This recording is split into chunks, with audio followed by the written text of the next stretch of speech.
الثاني عن عائشة رضي الله تعالى عنه قال رسول الله صلى الله عليه وسلم لا نذر في معصية وكفارته كفارة اليمين. رواه أبو داود والترمذي والنسائي. وعن ابن عباس رضي الله عنهما أن رسول الله صلى الله عليه وسلم قال من نذر نذرا لم يسمه فكفارته كفارة يمينه، ومن نذر نذرا في معصية فكفارته كفارة يمينه، ومن نذر نذرا لا يطيقه فكفارته كفارة يمينه، ومن نذر نذرا أذاقه فليأت به. رواه أبو داود وابن ماجه.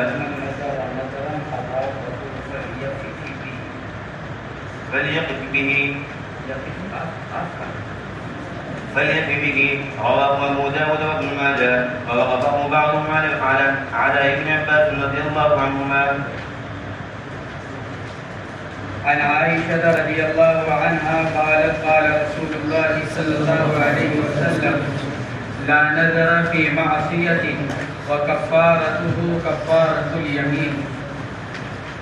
اما جان حضرت عائشہ رضی اللہ تعالی عنہ یہ فرماتی ہیں کہ حضور اکرم صلی اللہ تعالی علیہ وسلم نے یہ ارشاد فرمایا کہ من لا نذر فی معصیت، اگر کوئی آدمی معصیت کی نظر مان لے تو اس کی وہ نظر منعقد نہیں ہوتی. حضرت امام شافعی وغیرہ یہ فرماتے ہیں کہ جب نظر منعقد نہیں ہوئی تو کفارہ بھی واجب نہیں ہوگا. لیکن حضرات حنفیہ وغیرہ کا مذہب یہ ہے کہ نظر ایسی نظر کا ماننا گناہ تو ہے لیکن کفارہ لازم ہوگا. چنانچہ یہی روایت مستدل ہے کیونکہ آگے فرمایا گیا وَكَفَّارَتُهُ كَفَّارَةُ الْيَمِينِ. اگر معصیت کی کوئی نظر مان لی گئی تو اگرچہ معصیت کی نظر ماننا گناہ کا کام ہے لیکن نظر منعقد ہو جائے گی اور پھر آدمی کو اس کے خلاف کرنا لازم ہوگا. نظر یہ مانی کہ نماز نہیں پڑھوں گا، نظر یہ مانی کہ فلاں سے بات نہیں کروں گا، تو اس کے خلاف کرنا واجب ہے اور ذمے میں کفارہ واجب ہوگا. تفصیل اس کے ماقبل میں گزر چکی ہے. اگلی روایت حضرت عبداللہ ابن عباس رضی اللہ تعالی عنہما کی ہے. حضور اکرم صلی اللہ علیہ وسلم نے ارشاد فرمایا من نذر نذرا لم یسمہ، اگر کسی آدمی نے مطلق نظر مانی، لم یسمہ ای لم یعین، ایک تو یہ کہ آدمی یوں کہ اے اللہ اگر میرا فلاں کام ہو گیا تو میں 2 رکعت نماز پڑھوں گا، تو یہ نظر نظر معین کہلائے گی کیونکہ اس نے متعین کر دیا کہ اپنے ذمہ لازم کیا کر رہا ہے. 2 رکعت نماز، 1 روزہ، 100 روپے صدقہ کرنا، قرآن پاک پڑھنا، آدمی متعین کر دے تو وہ نظر نظر معین کہلائے گی. اور ایک نظر مبہم، آدمی یہ طے نہ کرے کہ اگر میرا فلاں کام ہو گیا تو مجھ پر کیا، بس یوں کہتا ہے کہ ان شفا اللہ مریضی فعلی نذر، اگر اللہ میرے بیمار کو شفا دے دے تو مجھ پر نظر لازم. کس چیز کی نظر لازم اس کو بیان نہیں کیا. لم یسمہ، اس کا نام نہیں لے رہا ہے، اس کو متعین نہیں کر رہا ہے. تو فرمایا فکفارتہ کفارۃ یمین. نظر مبہم کا کیا حکم ہے؟ حضرات ائمہ ثلاثہ امام ابو حنیفہ، امام مالک، امام احمد بن حنبل، یہ تینوں حضرات یہ فرماتے ہیں کہ نظر تو منعقد ہو جائے گی، نظر مبہم منعقد ہو جائے گی. اب اگر اس کو تعیین کر لیتا ہے وہ کہ میری مراد یہ تھی تو اس کا پورا کرنا لازم، اور اگر پورا نہیں کر پاتا ہے تو پھر اس کا کفارہ لازم ہوگا. فکفارتہ کفارۃ یمین. حضرت امام شافعی رحمہ اللہ سے 2 قول نقل کیے گئے. ایک مثل حضرات ائمہ ثلاثہ ہے کہ نظر مبہم منعقد ہو جائے گی، اور دوسرا عدم انعقاد کا کہ حضرت امام شافعی رحمۃ اللہ علیہ فرماتے ہیں کہ نظر مبہم منعقد نہیں ہوگی کیونکہ یہی معلوم نہیں کہ اس کو کرنا کیا ہے. جب اس نے اس کو متعین نہیں کیا تو وہ نظر بھی صحیح نہیں ہوئی. حضرات جمہور علماء نے استدلال کیا حضرت سعد رضی اللہ تعالی عنہ کے واقعے سے کہ ان کی والدہ نے ایک نظر مانی تھی. بعض روایات کے اندر آتا ہے، بعض حدیث نے لکھا ہے کہ نظر مبہم تھی، یہ طے نہیں کیا. بعض نے لکھا صدقے کے بارے میں، بعض نے لکھا روزے کے بارے میں، بعض نے لکھا عشق کے بارے میں جیسے کہ تفصیل ماقبل میں گزری، اور بعض نے اس کو نظر مبہم قرار دیا. اسی لیے اختلاف بھی ہوا کہ ان کی نظر کیا تھی. تو حضرات جمہور علماء اس طرح سے نے اس سے استدلال کیا. یہاں پر بھی اللہ کے نبی یہی ارشاد فرما رہے ہیں من نظر نظرا لم یسمہ، اگر کسی آدمی نے ایسی نظر مانی کہ جس کو متعین نہیں کیا فکفارتہ کفارۃ یمین، تو یہ کیا بن جائے گی؟ نظر منعقد ہو جائے گی، اور ایفا نہ کرنے کی صورت میں اس کا کفارہ وہی واجب ہوگا جو یمین کا کفارہ. ومن نظر نظرا فی معصیۃ فکفارتہ کفارۃ یمین، یہ بھی حنفیہ کی دلیل. جس آدمی نے نظر مانی معصیت کے اندر تو اس کا کفارہ وہی جو یمین کا کفارہ، صراحتاً فرما دیا گیا. ومن نظر نظرا لا یطیقہ فکفارتہ کفارۃ یمین، اور جس آدمی نے ایسی نظر مان لی کہ جس کی طاقت نہیں رکھتا، کر ہی نہیں سکتا، ادا نہیں کر سکتا، تو فرماتے پھر اس کا کفارہ بھی وہی جو قسم کا کفارہ. ایک آدمی نے یہ قسم کھا لی کہ ساری زندگی روزے رکھوں گا، بعض اوقات آدمی ایسا مجبور ہو جاتا ہے کہ نہیں رکھ سکتا روزہ، تو پھر ایسی صورت میں اس کو اپنی یمین کا نظر کا کفارہ یعنی یمین کا کفارہ دینا پڑے گا. فکفارتہ کفارۃ یمین. ومن نظر نظرا نطاق، اسی لیے پچھلی روایات کے اندر یہ بتلایا گیا کہ جن نظروں کے اندر آدمی کو مشقت لاحق ہو، آدمی اس کی نظر نہ مانے. پچھلی روایات کے اندر یہ بتلایا گیا کہ پر مشقت نظر آدمی نہ مانے، اس لیے کہ پر مشقت نظر کا پورا کرنا آدمی کے لیے آسان نہیں ہے. ومن نظر نظرا نطاقہ فلیفی بہ، اور جو آدمی ایسی نظر مانے کہ جس کی طاقت رکھتا ہو بشرطے کہ وہ معصیت نہ ہو، فلیفی بہ، تو کیا کرے؟ اس کو پورا کرے. ایسی نظر کہ جس کو آدمی کر سکتا ہے اور وہ گناہ نہیں ہے، تو پھر آدمی کو اپنی اس نظر کو پورا کرنا چاہیے. خلاف بلا ضرورت آدمی کو اپنی نظر کے خلاف نہیں کرنا چاہیے، کیونکہ خلاف نظر کے خلاف کرنے کی صورت میں اللہ کے نام کی بے احترامی اور بے احترامی پائی جائے. کہ آدمی کہتا ہے للہ علیہ صدقہ، للہ علیہ صلاۃ رکعتا صلاتی، للہ علیہ صدقہ، تو اللہ کا نام استعمال کر رہا ہے. تو جب اللہ کا نام استعمال کر رہا ہے تو پھر اللہ کے نام کا احترام یہ ہے کہ اس کو پورا کیا جائے، لیکن شرط وہی کہ معصیت کی نہ ہو. اس لیے کہ اگر معصیت کی نظر ہے تو اس کے خلاف کرنا واجب ہے، پھر نظر کا پورا کرنا جائز نہیں. اس لیے اوپر فرمایا ومن نظر نظرا فی معصیۃ فکفارتہ کفارۃ یمین. اس سے دونوں باتیں نکل رہی ہیں، ایک تو یہ کہ معصیت کی نظر منعقد ہو جائے گی، اور دوسرے یہ کہ آدمی اس کے خلاف کر کر اس اپنا کفارہ ادا کرے. رواہ ابو داؤد وابن ماجہ ووقفہ بعضهم علی ابن عباس رضی اللہ عنہما. فرماتے امام ابو داؤد اور امام ابن ماجہ نے اس روایت کو نقل کیا، اور بعض حضرات نے اس روایت کو موقوف قرار دیا ہے عبداللہ ابن عباس پر، یعنی اس کو مرفوعاً نقل کرنے کے بجائے اس کو عبداللہ ابن عباس رضی اللہ تعالی عنہ سے موقوفاً نقل کیا. وعن ثابت بن الضحاك رضي الله عنه قال نذر رجل على عهد رسول الله صلى الله عليه وسلم أن ينحر ابنا ببوانة، فأتى رسول الله صلى الله عليه وسلم فأخبره، فقال رسول الله صلى الله عليه وسلم هل كان فيها وثن من أوثان الجاهلية يعبد؟ قالوا لا. قال فهل كان فيه عيد من أعيادهم؟ قالوا لا. فقال رسول الله صلى الله عليه وسلم أوف بنذرك فإنه لا وفاء لنذر في معصية الله ولا فيما لا يملك ابن آدم. رواه أبو داود. حضرت ثابت بن الضحاک رضی اللہ تعالیٰ عنہ کی یہ روایت ہے، اور اس روایت سے معلوم ہو رہا ہے کہ ایفاء نظر واجب ہے بشرطے کہ شرک کے ساتھ مشابہت نہ ہو. یہ اس روایت کا مطلب ہے، شرک کے ساتھ مشابہت نہ ہو تو پھر ایفاء نظر واجب ہے. لیکن اگر نظر کے ایفاء میں مشابہت شرک پائی جائے تو پھر آدمی کو اپنی ایسی نظر پوری نہیں کرنی چاہیے. فرماتے ایک آدمی نے نظر مانی حضور پاک علیہ السلام کے زمانے میں، اور نظر کیا مانی؟ این خارا ابلا ببوانا. بوانا ایک جگہ کا نام ہے، ینبوع کے قریب جگہ ہے ساحل سمندر پر. انہوں نے یہ نظر مانی تھی کہ وہ اونٹ ذبح کریں گے بوانا کے علاقے میں. جگہ کو خاص کیا انہوں نے، کام ہو گیا تو آئے حضور پاک علیہ السلام کے پاس اور آپ کو اپنی نظر کی خبر کی. آپ نے ارشاد فرمایا ہل کان فیہا وثن من اوثان الجاہلیہ. اب تو چونکہ وہ دارالاسلام بن چکا تھا، لیکن آپ نے یہ معلوم کیا ہے بھائی زمانہ جاہلیت میں وہاں پہلے کوئی بت تو نہیں تھا کہ لوگ اس کی نظر مانا کرتے ہوں زمانہ جاہلیت میں کہ وہاں جا کر ذبح کریں گے. جیسے آج کے زمانے کے اندر بھی بہت سے بیچارے ناواقف مسلمان نظر مانتے ہیں، اگر میرا بڑا کام ہو گیا تو اجمیر میں جا کر یہ کروں گا اور درگاہ پر یہ کروں گا. ساری نظر ناجائز ہے. حضرات فقہاء کرام نے اس کی صراحت کر رکھی ہے. اس طرح کی تمام نذور معصیت ہیں. کسی ولی کے نام پر ذبح کرنا، کہیں کچھ کرنا، فقہاء کرام نے اس کے ناجائز ہونے کی صراحت.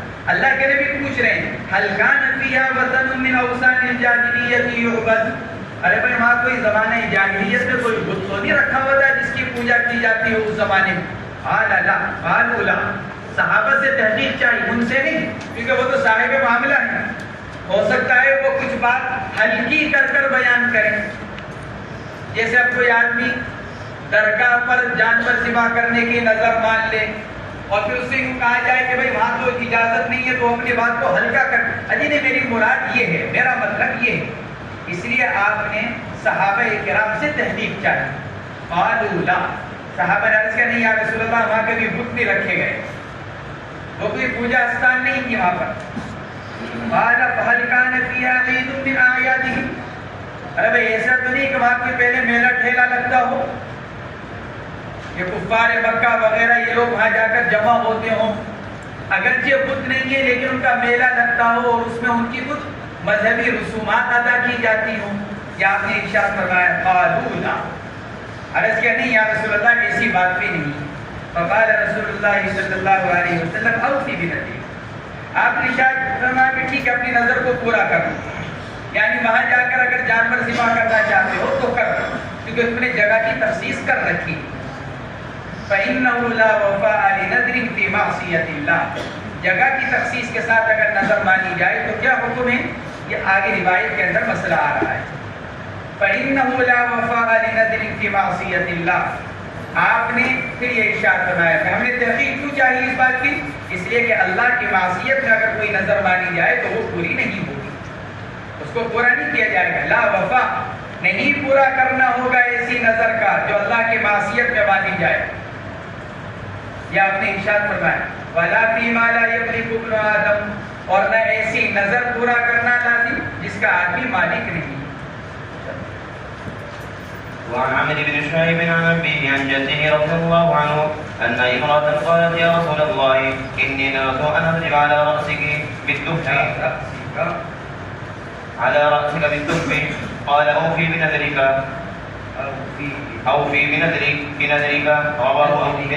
رواه أبو داود وزاد رزين.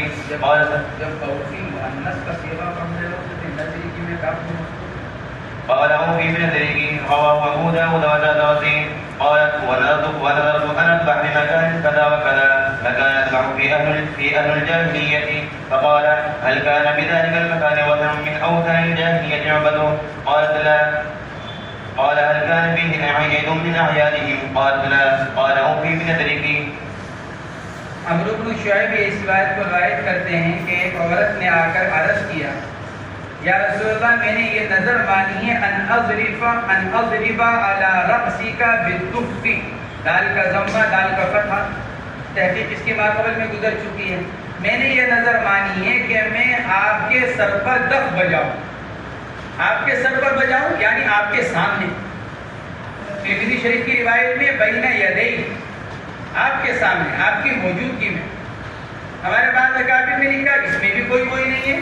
ایک آدمی بیٹھا ہوا ہو، دوسرا آدمی سامنے برابر میں کھڑا ہوا ہو اور وہ کچھ کر رہا ہو تو آدمی کیا کہتا ہے ارے بھائی میرے سر پر کیوں کام کر رہے ہو کھڑے ہو. یہ محاورہ ہے. آدمی یہ کہتا ہے ایک آدمی بیٹھا ہوا اور دوسرا کھڑا ہوا کچھ کام کر رہا ہے، ارے بھائی سر پر کھڑے ہوئے کیا کر رہے ہو؟ تو مراد یہ نہیں ہوتی کہ میرے ہی سر پر کھڑے ہو، مطلب ہے کہ ایسے یہاں برابر میں بالکل کھڑے ہو کر یہ کام کیوں کر رہے ہیں. تو یہ بھی معنی صحیح بن سکتے ہیں کہ میں نے یہ نظر مانی ہے کہ میں آپ کے سامنے آپ کی موجودگی میں دف بجاؤں. یہ نظر مانی. آپ نے فرمایا اوفی بنذری کی، ارے بھائی اپنی نظر کو پورا کر دو. سوال پیدا ہوا دف کا بجانا تو کوئی عبادت نہیں؟ ماقبل میں مسئلہ گزرا، حضرات حنفیہ نے شرائط نظر کو بیان کرتے ہوئے ارشاد فرمایا کہ ایسی نظر منعقد ہوگی جس کی جن سے فرض ہو یا واجب، تو دف بجانا تو کوئی فرض نہیں، کوئی واجب نہیں، تو پھر ایسی نظر کے پورا کرنے کا کیوں حکم دیا گیا؟ اوفی بنظری کی، ارشاد فرمایا کہ اپنی نظر کو پورا کر لو۔ امام خطابی رحمۃ اللہ علیہ نے تو اس کا اپنے مذہب کے مطابق جواب دیا۔ حضرات حنفیہ کے نزدیک تو یہ شرط ہے کہ نظر کا ایسی جن سے ہونا ضروری ہے جس سے فرض یا واجب شریعت کا موجود ہو، لہذا حنفیہ کے نزدیک مباح کی نظر درست نہیں، ایسے کام جو محض مباح ہیں ان کی نظر درست نہیں۔ جیسے ایک آدمی نظر باندھ لے کہ اللہ اگر میرا فلاں کام ہو گیا تو آج دوپہر میں مدرسے کے 2 نان کے بجائے 3 نان کھاؤں، 2 کے بجائے 3 نان کھانا جائز ہے، بشرطے کہ مدرسے کے نظام کے مطابق اس کو تیسرا مل جائے، یا ساتھی چاروں اس کو ہبا کر دے اپنے پاس سے، یا جا کر خاموشی کے ساتھ مطبخ سے اٹھا کر لے آئے۔ تیسرا نان کھانا جائز ہے، لیکن حنفیہ کے نزدیک یہ مباح کی نظر درست نہیں، بلکہ ایسی نظر درست ہوگی کہ جس کی جن سے فرض ہو یا واجب۔ حضرت امام شافعی رحمۃ اللہ علیہ فرماتے کہ نہیں، مباحات کی نظر بھی درست ہے، تو ان کے مذہب پر تو کوئی اعتراض وارد نہیں ہوگا، دف کا بجانا جائز ہے۔ بعض حالات میں خود روایات کے اندر دف بجانے کی اجازت دی گئی، جیسے نکاح کے موقع پر دف بجانے کی اجازت دی گئی، اس لیے علامہ خطابی رحمۃ اللہ علیہ نے تو یہ ارشاد فرمایا کہ دف ان چیزوں میں سے جو مباح ہے، لہذا معلوم ہوا کہ مباحات کی نظر مانی جا سکتی ہے، حضرات حنفیہ کے خلاف ہے۔ تو حضرات حنفیہ کی طرف سے اس کا جواب یہ دیا گیا دف بجانا بے شک جائز ہے، لیکن حضور پاک علیہ السلام اس وقت ایک غزوے میں تشریف لے کر گئے ہوئے تھے، اس وقت کا یہ واقعہ بیان کر رہی ہے کہ میں نے نظر مانی۔ آپ علیہ السلام غزوے میں تشریف لے گئے تھے صحابہ کرام کے ساتھ، تو اس وقت ان عورت نے یہ نظر مانی تھی کہ اے اللہ، اگر آپ کے نبی خیر و عافیت اور کامیابی کے ساتھ مدینہ منورہ واپس آ گئے تو میں نبی کے سامنے دف بجاؤں گی۔ تو ظاہر میں تو یہ دف بجانا ایک مباح کام ہے، لیکن چونکہ اس نظر کا مدار کس پر ہے؟ نبی علیہ السلام کے کامیابی کے ساتھ واپس آنا، کفار مکہ کی ناکامی اور ان کا ذلیل و رسوا ہونا، ان کا ذلیل و رسوا ہونا، نبی علیہ السلام کا کامیابی کے ساتھ واپس آنا، عزت اور آبرو کے ساتھ واپس آنا، اس لیے اس معنی کے اعتبار سے یہ بھی عبادت بن گیا۔ تنہا دف بجانا نہیں، بلکہ دف بجانے کے پیچھے جو وجہ تھی، ایک تو یہ کہ آدمی ویسے ہی نظر مانے کہ اللہ اگر میرا فلاں کام ہو گیا تو آدھے گھنٹے تک ڈھپڑا بجواؤں گی، عورتیں مانتی ہیں نظر، فلاں کی قبر پر یوں کرواؤں گی اور یہ کرواؤں گی، درگاہ پر آدھا گھنٹہ 1 گھنٹہ ڈھول بجواؤں گی، یہ عورتیں نظر مانتی ہیں بیچاری، کیونکہ عام طور سے ان کے پاس علم دین نہیں ہوتا۔ اس عورت کی جو نظر تھی وہ مطلق دف کی نہیں تھی، بلکہ اس کے پیچھے ایک وجہ تھی، اور وہ وجہ ایسی تھی کہ اس وجہ کی وجہ سے ان کے وہ دف بجانا وہ عبادت میں شمار ہو گیا۔ اور وہ کیا؟ حضور اکرم صلی اللہ علیہ وسلم کا کامیابی کے ساتھ، عزت کے ساتھ واپس آنا، اور کفار مکہ اور منافقین مدینہ کی رسوائی اور ان کی ناکامی، اس لیے اس معنی کے اعتبار سے اس کو عبادت قرار دیا گیا۔ اس لیے آپ نے فرمایا اوفی بنظری، ارے بھائی تم اپنی نظر کو پورا کر دو۔ وزادہ رزین فرماتے ہیں، علامہ رزین رحمۃ اللہ علیہ نے اس روایت کو نقل کیا تو کہا، عورت نے کہا وَنَظَرْتُ وَنَصْبَحَ بِمَكَانِ كَذَا وَكَذَا، جیسے اوپر عبارت گزری، ایک آدمی نے یہ نظر مانی تھی کہ بوانا میں اونٹ کو ذبح کروں گا، تو انہوں نے بھی کہا کہ میں نے یہ نظر مانی ہے کہ فلاں مکان، فلاں جگہ، فلاں علاقے میں ایک جانور ذبح کروں گی، یذبح فیہ اہل الجاہلیہ، جہاں زمانہ جاہلیت میں لوگ اپنے جانور ذبح کیا کرتے تھے، میں نے وہاں جانور ذبح کرنے کی نظر مانی ہے۔ فقال هل كان بذلك المكان وثن من اوثان الجاہلیت يعبد، ارشاد فرمایا کیا وہاں پر زمانہ جاہلیت کے بتوں میں سے کوئی بت تھا جس کی پوجا کی جاتی ہو؟ قالت لا، عورت نے کہا کہ نہیں حضرت ایسا نہیں۔ قال هل كان فيه عيد من اعيادهم، ارے وہاں کوئی میلہ ٹھیلا کوئی لگتا ہو، عید مناتے ہو؟ قالت لا، قال اوفی بنذری، ارشاد فرمایا پھر ٹھیک ہے، پھر اپنی نظر کو جا کر پورا کر لو، یعنی اگر تمہارا کام پورا ہو چکا ہے تو وہاں جا کر جانور ذبح کر سکتے ہو۔ وعن ابي لبابة رضي الله عنه انه قال للنبي صلى الله عليه وسلم ان من توبتي ان اهجر دار قوم التي يترك فيها الذنب وان اخلع من مالي كله صدقة، قال يجب عنك الثلث، رواه الرزي۔ وعن ابي لبابة رضي الله عنه انه قال للنبي صلى الله عليه وسلم ان من توبتي ان اهجر دار قوم التي اصبت فيها الذنب وان انخلع من مالي كله صدقة، قال يجزئ عنك الثلث۔ حضرت ابو لبابہ رضی اللہ تعالی عنہ، بین سطور ان کا نام لکھا ہوا ہے، رفاعہ ابن عبد المنذر، وکان من النقباء، نقباء نقیب، آپ علیہ السلام کے بہت قریبی تھے، بعض اوقات آپ کے مکان کی چوکیداری بھی فرمایا کرتے تھے۔ انہوں نے ایک مرتبہ یہ عرض کیا، ان من توبتی، ایک واقعہ پیش آ گیا۔ واقعہ کیا ہوا؟ بنو قریظہ یہودی جو مدینہ منورہ کے اطراف میں آباد تھے، حضور پاک علیہ السلام نے ایک مرتبہ ان کی بدعہدی کی وجہ سے، کیونکہ معاہدہ ہوا تھا یہود کے ساتھ کہ ہم تمہارے سے نہیں لڑیں گے، تم ہمارے سے نہیں لڑو گے، ہمارے خلاف مشرکین کی عادت نہیں کرو گے، ان کے ساتھ مل کر ہمارے خلاف نہیں لڑو گے۔ لیکن یہودیوں نے وعدہ خلافی کی، حضور پاک علیہ السلام نے نکل کر ان کا محاصرہ کیا، تقریباً 18 دن محاصرہ رہا بنو قریظہ کا۔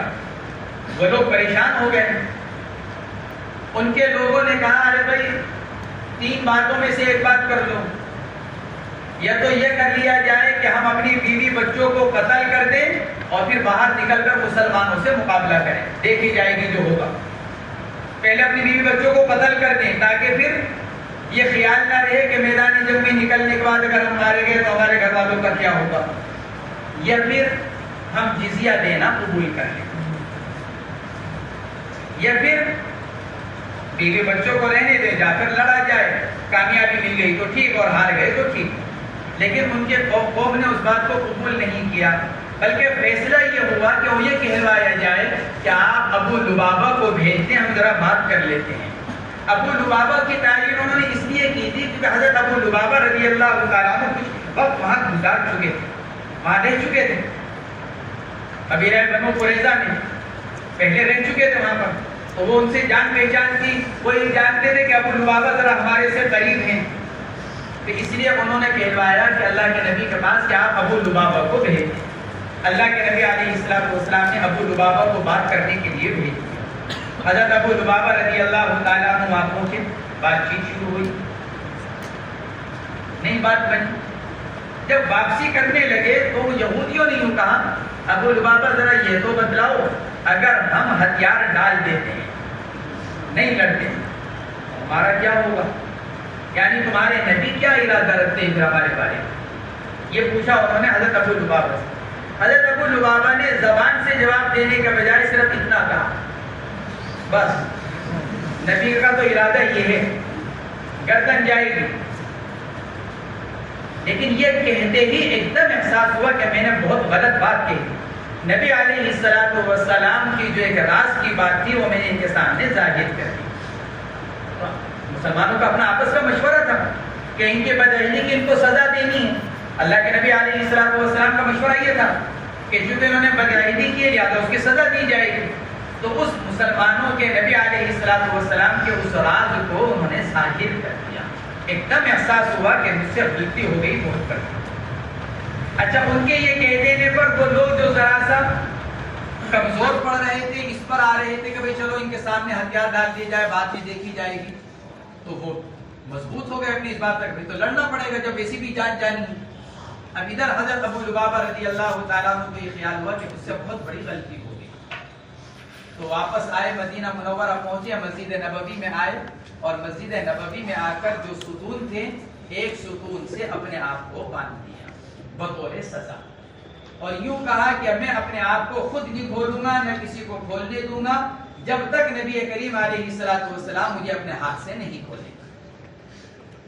اسی اس میں 7 دن گزر گئے۔ حضرت ابو لبابہ رضی اللہ تعالیٰ عنہ ستون سے بندے رہے، نہ کھانا نہ پینا، اسی موقع پر بعض اوقات بھوک کے اور فاقے کی وجہ سے بے ہوشی بھی طاری ہوئی۔ پھر اللہ رب العزت نے ان کے لیے آیات شریفہ نازل فرمائی، صحابہ کھولنے کے لیے آئے تو انہوں نے منع کر دیا کہ نہیں، اللہ کے نبی کھولیں گے تو کھولیں گے۔ پھر آپ علیہ السلام تشریف لائے اور آپ نے ان کو اپنے ہاتھ سے کھولا، یہ واقعہ ہو۔ اس پر انہوں نے یہ فرمایا تھا کہ مجھ سے جو غلطی ہوئی، اب میں سمجھتا ہوں کہ میری توبہ اگرچہ قبول ہو گئی، لیکن وہ حضرت کعب بن مالک والی بات، لیکن اللہ کے نبی میں یہ سمجھتا ہوں کہ میری توبہ کی تمامیت کے لیے کیا ہونا چاہیے، میں صدقہ کر دوں اپنا مال۔ حضرت ابو لبابہ رضی اللہ تعالیٰ عنہ نے جو ذرا سا وہاں اشارہ کیا تھا، اس کی وجہ وہی تھی کہ چونکہ وہاں کچھ عرصہ رہ کر آئے تھے اور ان کے بیوی بچے بھی رہا کرتے تھے، انہوں نے یہ سوچا تھا کہ میرا یہ احسان ان کے اوپر ہو جائے گا، اس وجہ سے ان کی زبان سے وہ جملہ نکلا۔ لیکن چونکہ حضرات صحابہ کرام رضوان اللہ تعالی علیہم اجمعین دل کے انتہائی صاف اور پاکیزہ تھے، صحابہ میں سے ایک دل کے انتہائی پاکیزہ، بالکل صاف ستھرا دل، اس لیے ذرا سی بات بھی ان کو ایک دم محسوس ہوتی اور اس کے صدر باپ میں لگ جایا کرتے۔ روایت کے اندر آتا ہے ایک صحابی دکاندار تھے، اللہ نے اسی لیے قرآن پاک کی آیات بہت سی حضرات صحابہ کرام کی برکت سے نازل فرمائے جو ہمارے اور تمہارے لیے راحت کا ذریعہ بن گئے، ہمارے اور تمہارے لیے، ورنہ تو بڑا مسئلہ ہوتا۔ ایک صحابی دکاندار تھے، ایک عورت آئی سامان لینے کے لیے، اللہ رب العزت بعض اوقات صحابہ کرام کو استعمال کیا ہے احکامات دینے کے لیے۔ صحابی سے زنا ہوا تاکہ زنا کا احکامات مل سکے، صحابی سے چوری کروائی گئی تاکہ چوری کے احکامات مل سکے، ورنہ اگر صحابہ کرام، بلکہ ہمارے بعض اکابر نے تو لکھا ہے گویا کہ حضرات صحابہ کرام نے اپنے آپ کو پیش کیا نزول احکامات کے لیے۔ اس میں کسی صحابی کی کوئی خرابی نہیں۔ آدمی کے ذہن میں یہ اچھا صحابی ہوتے ہوئے زنا کیا، اچھا صحابی ہوتے ہوئے چوری کی، نہیں، اللہ نے ان کو اپنے احکامات کے نزول کے لیے قبول فرمایا۔ اگر صحابی سے واقعہ پیش نہ آتا تو ہمیں اور آپ کو احکامات کیسے ملتے؟ چنانچہ قرآن پاک کی کتنی اچھی آیت، ان الحسنات یذہبن السیئات، نیکیوں کی برکت سے گناہ معاف ہو جاتے ہیں۔ قرآن نے کتنا بڑا وعدہ کر لیا، قرآن نے کتنی بڑی خوشخبری سنا دی، ان الحسنات یذہبن السیئات، کتنی بڑی خوشخبری دے دی ہمارے اور آپ کے لیے۔ لیکن کیوں نازل ہوئی؟ ایک صحابی تاجر دکاندار، ایک عورت آئی سامان لینے کے لیے، اس نے چیز مانگی، سامان دینے لگے تو اس نے جب ہاتھ پھیلایا تو ان کو اس کا ہاتھ اچھا لگا۔ شیطان تو ہی، نفس اور شیطان تو لگا ہوا ہے، اس سے تو صرف نبی محفوظ ہیں، ورنہ بڑے سے بڑا ولی اور صحابی بھی، بہر شیطان تو سب کے ساتھ۔ نبی علیہ السلام نے صرف اپنے ہی بارے میں تو ارشاد فرمایا کہ اللہ نے مجھ کو شیطان سے محفوظ کر دیا، قرین سے محفوظ کر دیا، یا میرا قرین اور شیطان اسلام قبول کر چکا ہے، دونوں معنی اس کے لیے گئے۔ تو انہوں نے کہا ارے بھائی تمہیں یہ چیز چاہیے، اس سے اچھی چیز گھر پر رکھی ہے، چلو میں تمہیں وہ دکھلاؤں۔ عورت نے کہا چلیے وہ دکھلا دیجیے، کیونکہ زمانہ کون سا ہے؟ باقی کا زمانہ ہے، عورت کے ذہن میں بھی کوئی غلط بات نہیں آئی، تو وہ لے کر گئے گھر، اور جا کر چونکہ شیطان تھا سوار ساتھ میں لگا ہوا تھا، تو جا کر اس کو پکڑا اور اس کا بوسہ لیا، لیکن لیتے ہی ایک دم احساس ہوا کہ میں غلط کر رہا ہوں، تو فوراً عورت کو چھوڑ دیا۔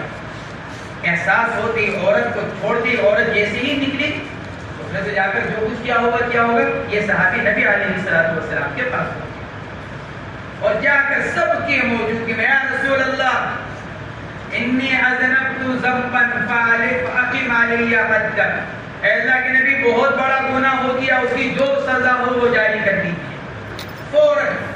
یا رسول اللہ انی اذنبت ذنبا تعظیم کے لیے، اللہ کے نبی بہت بڑا گناہ ہو گیا، ایسا گناہ ہو گیا کہ جس کی اب کوئی جس سے نکلنا میرے لیے بڑا مشکل، اذنبت ذنبا فاقم علی حدا، یا رسول اللہ آپ کی جو سزا ہو مجھ پر جاری کر دیجیے۔ آپ علیہ السلام نے کوئی جواب نہیں دیا، آپ نے خاموشی اختیار کی۔ تھوڑی دیر بعد پھر انہوں نے کہا، کیونکہ ان کے دل کے اندر تو تکلیف ہے۔ حضرات صحابہ کرام رضوان اللہ تعالی علیہم اجمعین سے جب کوئی ایسی بات ہو جاتی تو دل کے اندر ایک بے چینی، ایک پریشانی، تو بار پھر عرض کیا، اللہ کے نبی نے کوئی جواب نہیں دیا۔ بعد شورا نے لکھا ہے اللہ کے نبی علیہ السلام کو وحی کے ذریعے سے بتلا دیا گیا تھا کہ انہوں نے کیا ہے، اس لیے آپ نے کوئی جواب نہیں دیا۔ تھوڑی دیر میں نماز کا وقت ہو گیا، اللہ کے نبی علیہ السلام نے نماز پڑھائی، صحابہ کرام نے نماز پڑھی۔ نماز ہو جانے کے بعد پھر اللہ کے نبی علیہ السلام نے بلایا، ارے بھائی کہاں ہیں وہ جو آئے تھے اپنی بات لے کر کہ مجھ سے بہت بڑا گناہ ہو گیا؟ آئے، آپ نے ارشاد فرمایا کیا تم نے ہمارے ساتھ نماز پڑھی ابھی؟ عرض کیا یا رسول اللہ پڑھی۔ آپ نے فرمایا قد غفر اللہ لک ان الحسنات یذھبن السیئات، جاؤ اللہ نے تمہارے اس گناہ کو معاف کر دیا، اس لیے کہ نیک عمل کی برکت سے گناہ ختم ہو جاتے ہیں۔ اب اگر وہ صحابی یہ کام نہ کرتے تو ہمیں یہ آیت نہ ملتی۔ ایسے ایک صحابی آئے اپنے گناہ کو لے کر، اے اللہ کے نبی مجھ سے بہت بڑا گناہ ہو گیا، اے اللہ کے نبی میں تو ہلاک ہو گیا، واضح کرنے لگے اپنے گناہ، جیسے ہم دنیا کے نقصان پر آہو بکا کرتے ہیں، چیختے چلاتے ہیں، شکوہ شکایت کرتے ہیں۔ صحابہ کرام آخرت کے بارے میں کچھ ہو جاتا تو ان کو پریشانی ہوگی۔ ایک صحابی سے اور اسی طرح کی حرکت ہوئی، اللہ کے نبی علیہ السلام سے آ کر شکایت اپنے بارے میں، اپنی سزا کے بارے میں۔ آپ نے فرمایا کہو اللہم مغفرتک اوسع من ذنوبی ورحمتک ارجع عندی من عملی۔ 3 مرتبہ ان سے اس دعا کو پڑھوایا، اللہم مغفرتک اوسع من ذنوبی۔ جب انہوں نے 3 مرتبہ اس دعا کو پڑھ لیا تو فرمایا قم قد غفر اللہ لک، جاؤ اللہ نے تمہارے گناہ کو معاف کر دیا۔ تو صحابہ کرام نے اپنے آپ کو پیش کیا ہے ان اعمال کے لیے، ان کاموں کے لیے، ان کاموں کے کرنے کی وجہ سے ان کی عزت پر، ان کے درجے پر، ان کی صحابیت پر کوئی فرق نہیں آیا، بلکہ ممکن ہے اس سے ان کے درجات اور بلند ہو گئے ہوں، ان کے اپنے آپ کو پیش کرنے کی وجہ سے، تمام لوگوں کے سامنے اپنا گناہ قبول کرنے کی وجہ سے۔ اب وہ تو ایک عورت کے ساتھ ایک بات تھی، گھر کی تنہائی میں ہے، کسی کو بھی نہیں پتا، لیکن اس کے باوجود مجمع میں جا کر اللہ کے نبی کے سامنے اپنے گناہ کا اعتراف کر رہے ہیں۔ حضرت ابو لبابہ رضی اللہ تعالیٰ انہوں نے یہی کہا کہ میں جب تک اللہ کے نبی مجھے اپنے ہاتھ سے نہیں کھولیں گے میں نہیں کھولوں۔ چنانچہ آج تک وہ ستون اسی نام سے معروف ہے، اسطوانۃ ابی لبابہ۔ مسجد نبوی کے اندر آج بھی وہ ستون ہے اور اس پر موٹا موٹا لکھا ہوا ہے اسطوانۃ ابی لبابہ، یعنی وہ ستون جس سے ابو لبابہ نے اپنے آپ کو باندھ کر رکھا تھا۔ وہ ستون آج تک اسی جگہ موجود ہے، کسی حکومت نے اس کو بدلا نہیں، تعمیر کے اندر نیا تو بنایا اس کو لیکن اسی جگہ بنا رکھا ہے۔ وہ تو گارے مٹی کا بنا ہوا ہوگا، اب تو چونکہ مضبوط تعمیر ہے لیکن اسی جگہ بنا ہوا ہے۔ تو حضرت ابو لبابہ رضی اللہ تعالیٰ عنہ نے عرض کیا نبی کریم علیہ السلام سے، ان من توبتی، اللہ کے نبی میری توبہ کی کمالیت میں یہ ہے کہ میں اپنا اس مکان کو چھوڑ دوں جو مکان میرا وہاں بنو قریظہ میں ہے۔ میں بتایا کہ ان کے بیوی بچے وہاں رہا کرتے تھے، تو ان کو یہ خیال ہوا کہ اسی مکان کی وجہ سے میں نے یہ سوچ کر یہ بات کہی تھی کہ میرے بیوی بچے وہاں ہیں، میرا ایک احسان ہو جائے گا ان کے اوپر، میرے بیوی بچوں کا خیال کریں گے۔ اب اگر اس مکان ہی کو چھوڑ دیا جائے تو یہ ختم، یہ سلسلہ ہی ختم ہو جائے گا. مجھے اب خیال ہی نہیں کرنا پڑے گا کہ بھائی میرے بیوی بچے وہاں بنو قریظہ میں رہتے ہیں. عرض کیا کہ میں اپنا وہ مکان چھوڑ دوں، اپنی قوم کا وہ مکان جس میں مجھ کو یہ، جس کی وجہ سے مجھ کو یہ گناہ ہوا، اور میں اپنا سارا مال صدقہ کروں. انخلع متکلم کا صیغہ انخلع ینخلع انخلاع باب انفعال سے، خلع سے ماخوذ. خلع کے معنی آتے ہیں اتار دینا، یعنی آدمی کا ننگا ہو جانا. مراد یہ کہ سارا سب کچھ اللہ کے راستے میں صدقہ کر کر اپنے آپ کو اپنے سارے مال سے خالی کر دو. یہ انہوں نے دو باتیں عرض کی.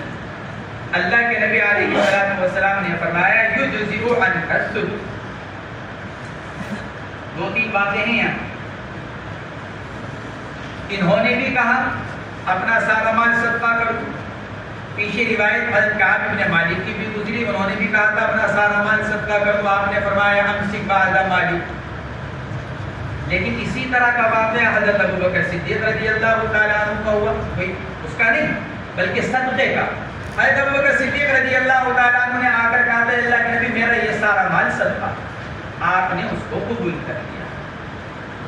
سوال یہ پیدا ہوتا ہے کہ یہ فرق کیوں ہوا؟ ابوبکر صدیق کا سارا مال قبول کر لیا گیا، کعب بن مالک، ابو لبابہ ان کا سارا مال قبول نہیں کیا جا رہا ہے. ان سے کہا جا رہا ہے نہیں تھوڑا کرو تھوڑا رکھو. محدثین نے لکھا ہے اس لیے کہ ابو بکر اور کعب بن مالک اور ابو لبابہ کے ایمان میں فرق ہے. ابو بکر کا ایمان ہے، کعب بن مالک اور ابو لبابہ اس درجے کے نہیں. صحابہ کرام کی پوری جماعت عادل ہے، پاکیزہ جماعت ہے، لیکن ان میں بھی تو درجے ہیں. حضرت خلفائے اربعہ ہیں، پھر خلفائے اربعہ میں بھی حضرت ابوبکر صدیق ہیں. بعض روایات کے اندر آتا ہے مرض الوفات بھی جب اللہ کے نبی علیہ السلام نے ارشاد فرمایا تھا بھائی کسی سے کو نماز پڑھا دے، حضرت ابوبکر کے بجائے ایک دوسرے صحابی آگے بڑھ گئے. بعض روایت میں عمر کا نام آتا ہے. آپ ناراض ہو گئے، آپ نے زور سے ارشاد فرمایا ابوبکر کو وہ نماز پڑھائے، ابوبکر کو وہ نماز پڑھائے. وہی تو وجہ ہے کہ حضرت ابوبکر صدیق رضی اللہ تعالیٰ عنہ. محدثین نے اس کا جواب یہ دیا کہ حضرت ابوبکر اور ادھر کے حضرت ابو لبابہ اور کعب بن مالک ان کے ایمان میں فرق ہے. وہاں ایمان زیادہ مضبوط درجے کا تھا. اللہ کے نبی علیہ السلام جانتے تھے کہ اگر اس کے بعد کوئی حالات اگر ابو بکر پر آئیں گے تو ابو بکر اپنے ایمان کی اس مضبوطی کے اس مقام پر ہیں کہ ان کے اوپر کوئی فرق نہیں پڑے گا. لیکن حضرت ابو لبابہ اور حضرت کعب بن مالک رضی اللہ تعالیٰ عنہما جن سے یہ واقعات بھی پیش آ چکے ہیں، کعب بن مالک کا بھی واقعہ پیچھے رہ جانے کا غزوہ تبوک سے، حضرت ابو لبابہ رضی اللہ تعالیٰ عنہ ان سے بھی ایک کوتاہی ہو گئی. اس لیے اللہ کے نبی علیہ السلام نے ان کے سارے مال کو قبول نہیں کیا. آپ نے فرمایا بعض دو بعض رکھو. مسئلہ یہاں پر یہ ہے کہ اگر کوئی آدمی اپنے سارے مال کے صدقہ کرنے کی نظر مان، یہ نظر نہیں تھی لیکن یہ مشابہ بن نظر ہے، جیسے کعب بن مالک کے واقعے میں بتلایا. اسی اعتبار سے مصنف یہاں لے کر آئے ہیں مشابہ بن نظر ہونے کے اعتبار سے. لیکن سوال یہ پیدا ہوتا ہے، مسئلہ یہ کہ اگر کوئی آدمی نظر ہی مان لے اے اللہ اگر میرا فلاں کام ہو گیا تو اپنا سارا مال آپ کے راستے میں صدقہ کر دو، تو کیا حکم ہے؟ حضرت امام مالک اور حضرت امام احمد بن حنبل رحمہم اللہ تو یہ فرماتے ہیں اگر کوئی آدمی اپنے سارے مال کے صدقہ کرنے کی نظر مان لے تو تہائی کا صدقہ کر دینا کافی ہو جائے گا. اور اسی روایت سے استدلال کرتے ہیں. آپ نے فرمایا یجزئ عنک الثلث، ارے بھائی تم سارا مال نہ دو بلکہ اس کی طرف سے تہائی کافی ہو جائے گا. یہ امام مالک اور امام احمد بن حنبل رحمہم اللہ کا مذہب ہے.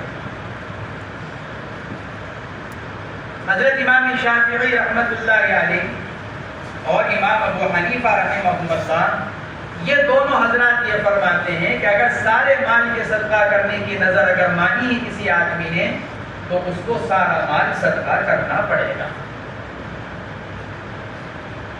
البتہ ذرا سا اختلاف ان دونوں کے درمیان میں یہ ہے، امام ابو حنیفہ رحمۃ اللہ علیہ یہ فرماتے ہیں کہ اگر آدمی یہ نظر مان رہا ہے کہ اگر میرا فلاں کام ہو گیا تو میرا سارا مال اللہ کے راستے میں صدقہ، تو یہاں مال کا اطلاق مال زکات پر ہوگا، یعنی ان اشیاء پر کہ جن میں زکات واجب ہوتی ہے، جیسے سونا، چاندی، نقدی، جانور، مال تجارت، ان پر لفظ مال کا اطلاق ہوگا۔ اگر آدمی کے پاس کچھ مال ایسا ہے جس پر زکات ہے، کچھ مال ایسا ہے جس پر زکات نہیں ہے، تو پھر اس کی یہ نظر آئے گی اس مال پر جو مال زکوی کہلاتا ہے، یعنی زکات جن کے اوپر واجب ہوتی ہے۔ لیکن اگر اس آدمی کے پاس وہ مال نہیں ہے کہ جس پر زکات آتی ہے، تو پھر جو مال ہے وہی اس کے اوپر نظر آئے گی۔ امام شافعی فرماتے ہیں جو کچھ ہے سب کے اوپر نظر آ جائے گی۔ یہ ذرا سا اختلاف ان کے درمیان میں یہ ہے۔ پھر اس کے بعد حضرت امام شافعی رحمۃ اللہ علیہ تو یہ فرماتے ہیں آدمی اسی وقت سارا مال اللہ کے راستے میں نکال دے، نظر پوری کرنے کے لیے، جب کام ہو گیا تو نظر پوری کرنے کے لیے سارا مال اللہ کے راستے میں دے۔ حضرت امام ابو حنیفہ رحمۃ اللہ علیہ سے یہ نقل فرمایا گیا کہ آدمی کیا کرے، تھوڑا سا مال روک دے، کہنے کے لیے اپنی ضرورت کے بقدر۔ مثلا ایک آدمی کے پاس 1 لاکھ روپیہ ہے، اس نے یہ نظر مانی کہ اللہ اگر میرا فلاں کام ہو گیا تو 1 لاکھ کا 1 لاکھ روپیہ آپ کے راستے میں صدقہ کروں۔ اب کام ہو گیا تو شافعیہ اور حنفیہ دونوں کہتے ہیں 1 لاکھ روپیہ صدقہ کیا جائے گا۔ شافعیہ تو کہتے ہیں پورا 1 لاکھ صدقہ کر دے، امام صاحب کہتے ہیں 10,000 روپے روک لے، 90,000 روپے صدقہ کر اور 10,000 روپے کہیں کے لیے روک لے، اپنی ضرورتوں کے لیے۔ پھر جب اللہ اس کو 10,000 روپے اور دے دے تو پھر جو 10,000 روپے روکے تھے وہ بھی صدقہ کرے۔ گویا کہ امام صاحب بھی پورے مال کے صدقہ کرنے کے قائل ہیں، لیکن وہ یوں کہتے ہیں کہ آدمی بقدر ضرورت روک لے اور پھر جب اس کے پاس اور پیسے آ جائیں تو جتنا روکا تھا اس کو بھی صدقہ کرے۔ اور امام شافعی فرماتے کہ سارا مال صدقہ کر دیا جائے گا اسی وقت، اور اپنی ضرورتوں کے پورا کرنے کا کوئی دوسرا انتظام کرے۔ امام مالک اور امام احمد بن حنبل رحمہم اللہ فرماتے ہیں کہ کیا کرے آدمی، اگر پورا مال صدقہ کرنے کا اس نے نظر مانی ہے تو اس کو تہائی کا ادا کرنا کافی ہو جائے گا۔ اس روایت کا جواب حنفیہ شافعیہ کی طرف سے یہ دیا گیا بھئی یہ نظر تھوڑی تھی، یہ تو نظر نہیں تھی، یہ تو مشابہ بن نظر ہے، وہ تو اپنی توبہ کی تمامیت کے لیے، نہ اللہ کی طرف سے لازم تھا ان کے اوپر پورا مال صدقہ کرنا، نہ انہوں نے خود اپنے اوپر واجب کیا تھا۔ اس لیے اللہ کے نبی علیہ الصلوۃ والسلام نے ارشاد فرمایا بس تہائی مال صدقہ کرو۔ تو قال یجزئ عنک الثلث۔ وعن جابر بن عبد الله رضي الله عنهما أن رجلا قام يوم الفتح فقال يا رسول الله إني لرسول الله عز وجل إن فتح الله عليك مكة أن أصلي في بيت المقدس ركعتين قال صلها هنا ثم أعاد عليه فقال صلها هنا ثم أعاد عليه فقال شأنك إذا رواه أبو داود والدارمي۔ حضرت جابر بن عبداللہ رضی اللہ تعالی عنہ کی روایت ہے ان رجلا قام یوم الفتح، فتح مکہ کے موقع پر ایک صحابی کھڑے ہوئے سوال کرنے کے لیے، قام ایک سوال، آپ سے مسئلہ معلوم کرنے کے لیے۔ صحابی کون تھے؟ بعض حضرات نے تو لکھا ہے شریف ان کا نام، امام نووی رحمہ اللہ کی رائے رشید کی ہے، تو ان کا نام رشید تھا۔ انہوں نے کھڑے ہو کر عرض کیا انی نذرت للہ عز وجل ان فتح اللہ علیک مکہ ان نصلی فی بیت المقدس رکعتین۔ اے اللہ کے نبی میں نے یہ نظر مانی تھی اللہ کے لیے کہ اگر اللہ نے مکہ مکرمہ آپ پر فتح کر دیا، غلبہ آپ کو حاصل ہو گیا، تو میں بیت المقدس فلسطین جا کر وہاں پر 2 رکعت نماز ادا کروں، میں نے یہ نظر مانی۔ اب اللہ نے مکہ مکرمہ فتح کر دیا، گویا کہ میں اپنی نظر کو پورا کروں، تو کیا نظر پوری کرنے کے لیے جاؤں بیت المقدس جا کر نماز پڑھوں؟ یہ انہوں نے سوال کیا۔ قال صلیھا ہونا، ارشاد فرمایا وہاں جانے کی کیا ضرورت ہے، یہیں بیت اللہ میں 2 رکعت پڑھ لو. صلیھا ہونا، مکہ مکرمہ میں سوال جواب ہو رہا ہے. قام یوم الفتح، فتح مکہ کے موقع پر تو آپ نے ارشاد فرمایا یہیں مسجد حرام میں 2 رکعت پڑھ لو. ثم اعاد علی، انہوں نے پھر، چونکہ آپ کا یہ جواب کوئی الزام لزومی نہیں تھا بلکہ بطور استحباب کے، الامر للاستحباب، اسی لیے انہوں نے دوبارہ عرض کیا یا رسول اللہ وہیں چلا جاؤ 2 رکعت پڑھنے کے لیے. فرمایا صلیھا ہونا ثم اعاد علی، انہوں نے پھر اپنے سوال کو لوٹایا کہ اللہ کے نبی میں نے یہ نظر، گویا کہ یہ بتلانا چاہا کہ اللہ کے نبی نظر میں نے بیت المقدس کی مان رکھی ہے کہ وہاں جا کر 2 رکعت پڑھوں. فرمایا صلیھا ہونا، ارے بھائی یہیں پڑھو تو 2 رکعت. ثم اعاد علی، پھر تیسری مرتبہ انہوں نے عرض کیا فقال شأنک اذن، ارے بھائی پھر تو جو چاہے کرو، جب بات نہیں قبول کر رہے ہو تو چلے جاؤ، پھر اپنی بات کو قبول کرو، اپنی بات کو پورا کرو. یہ ارشاد فرمایا شأنک اذن، اپنی بات کو پورا کر لو، جس بات پر تم ڈٹے ہوئے ہو اور گویا کہ تمہارا دل یہ چاہ رہا ہے کہ وہاں کے نظر ماننے کی وجہ سے وہیں جا کر نماز پڑھو، تو اپنی اس بات کو پورا کرو. پھر تم جانا، جیسے کہہ دیا جاتا ہے جب آدمی کسی بات پر اصرار کرتا ہے تو آدمی کیا کہتا ہے، ارے بھائی کر لو، جو کرنا چاہو کرو. پھر جب بات قبول نہیں کر رہے ہو تو جو چاہے کرو. آپ نے بھی یہی ارشاد فرمایا کہ ٹھیک ہے پھر وہیں جا کر پڑھ لو اگر تم ہماری بات کو قبول نہیں کر رہے. اب یہاں پر مسئلہ آیا، کیا نظر میں مکان کی تخصیص درست ہے؟ آدمی اگر نظر مانے، ہندوستان کا رہنے والا اگر یہ نظر مان لے کہ اللہ اگر میرا فلاں کام ہو گیا تو فلاں جگہ جا کر روزہ رکھوں گا، فلاں جگہ جا کر نماز پڑھوں گا، فلاں جگہ جا کر اتنا رقم صدقہ کروں گا، اللہ اگر میرا فلاں کام ہو گیا تو مکہ مکرمہ جا کر 1000 ریال صدقہ کروں گا، اللہ اگر میرا فلاں کام ہو گیا تو فلاں مسجد میں جا کر 4 رکعت نماز پڑھوں گا. تو کیا نظر میں مکان کی تخصیص صحیح ہے اور کیا وہ لازم ہوگی؟ اس حدیث میں یہی مسئلہ بیان فرمایا ہے. حضرات ائمہ اربعہ کا اس پر تو اتفاق ہے، کیونکہ نماز کی نظر ہے. حضرات ائمہ اربعہ کا اس پر تو اتفاق ہے کہ اگر آدمی مساجد ثلاثہ، بیت اللہ، مسجد حرام، مسجد نبوی، مسجد اقصی، اگر آدمی ان 3 مسجدوں کے علاوہ کسی اور مسجد میں نماز پڑھنے کی نظر مانتا ہے تو نظر تو درست ہے، لیکن وہی مکان کی تخصیص لازم نہیں. ایک آدمی نے نظر مانی، اب کوئی طالب علم نظر مان لے کہ اللہ اگر میرا فلاں کام ہو گیا تو شہر کی جامع مسجد میں جا کر 4 رکعت نماز پڑھو. نظر تو ہوگی کیونکہ اصل نظر نماز کی ہے اور نماز ایک عبادت ہے، لیکن مکان کی تخصیص وہ لازم نہیں بالاتفاق. اب آدمی کا کام ہو گیا تو اگر مدرسے کی مسجد میں بھی 4 رکعت پڑھ لے گا تو نظر پوری ہوگی. اس پر ائمہ اربعہ کا اتفاق ہے، مساجد ثلاثہ کے علاوہ پر کوئی بھی مسجد کی نظر مان لے آدمی. اور جب مسجد کا یہ حکم ہے تو غیر مسجد کا بدرجہ اولا ہوگا. جب مسجد کا یہ حکم ہے یعنی اتفاقی تو غیر مسجد کا بدرجہ اولا. لیکن اگر آدمی مساجد ثلاثہ کی نظر مانے، اے اللہ اگر میرا فلاں کام ہو گیا تو مسجد اقصی میں نماز پڑھوں گا یا مسجد نبوی میں پڑھوں گا یا مسجد حرام میں پڑھوں گا، اگر آدمی یہ نظر مان لے تو اس میں حضرات ائمہ ثلاثہ اس بات کے قائل ہیں کہ اس صورت میں آدمی کے ذمے نظر کا پورا کرنا ضروری ہے. یعنی جس جگہ کی نظر مانی ہے وہیں جا کر نماز پڑھنی پڑے گی، الا یہ کہ اس سے اعلیٰ میں ادا کرے.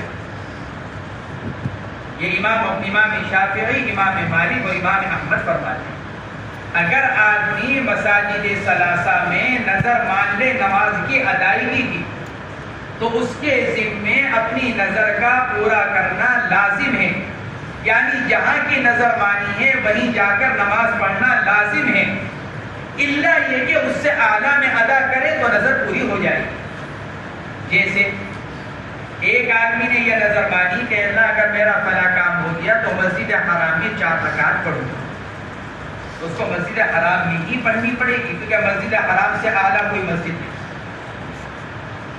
لیکن اگر ایک آدمی نے یہ نظر مانی کہ اللہ اگر میرا فلاں کام ہو گیا تو مسجد نبوی میں 4 رکعت پڑھوں گا، تو مسجد نبوی سے اعلیٰ مسجد حرام ہے اور مسجد نبوی سے ادنا مسجد اقصیٰ ہے.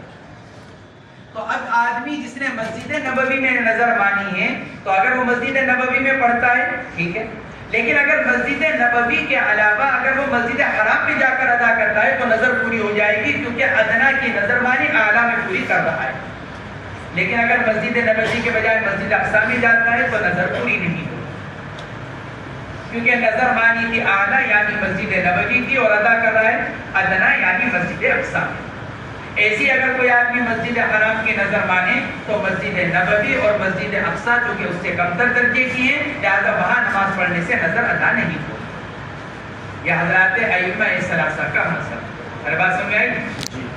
ائمہ ثلاثہ کے نزدیک مساجد ثلاثہ کی اگر نظر مانی جائے تو نظر منعقد ہو جائے گی اور وہیں اس نظر کا پورا کرنا لازم ہوگا الا یہ کہ آدمی اعلیٰ میں ادا کرے. نظر ایک مسجد کی مانی اور نظر پوری کر رہا ہے اس سے اعلیٰ میں تو کافی ہو جائے گا، لیکن اگر ادنا میں کرتا ہے تو کافی نہیں ہوگا. حضرت امام ابو حنیفہ رحمہ اللہ کا مذہب یہ ہے کہ تخصیص مکان درست ہے. جس طرح غیر مساجد ثلاثہ کے علاوہ میں تخصیص مکان درست نہیں یعنی لازم نہیں، ایسے ہی مساجد ثلاثہ کی تخصیص بھی لازم نہیں. اس لیے اگر کسی آدمی نے یہ نظر مانی کہ اگر میرا فلاں کام ہو گیا تو مسجد اقصیٰ میں یا مسجد نبوی میں یا مسجد حرام میں نماز پڑھوں گا، پھر کام ہو گیا تو اگر وہ محلے کی مسجد میں بھی نماز پڑھ لے گا تو نظر پوری ہو جائے گی. یہ حضرات حنفیہ کا مذہب ہی ہے.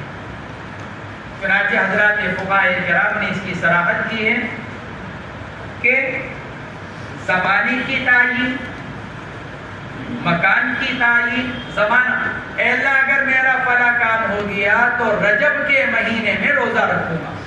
کام ہو گیا تو آدمی جماعت ثانی میں بھی روزہ رکھ سکتا ہے. زمانے کی تعیین یہ نظر مانی کہ اگر میرا فلاں کام ہو گیا تو رجب کے مہینے میں 6 رکعت پڑھوں گا، پہلے بھی اگر پڑھ لے گا جب بھی نظر پوری ہو جائے گی.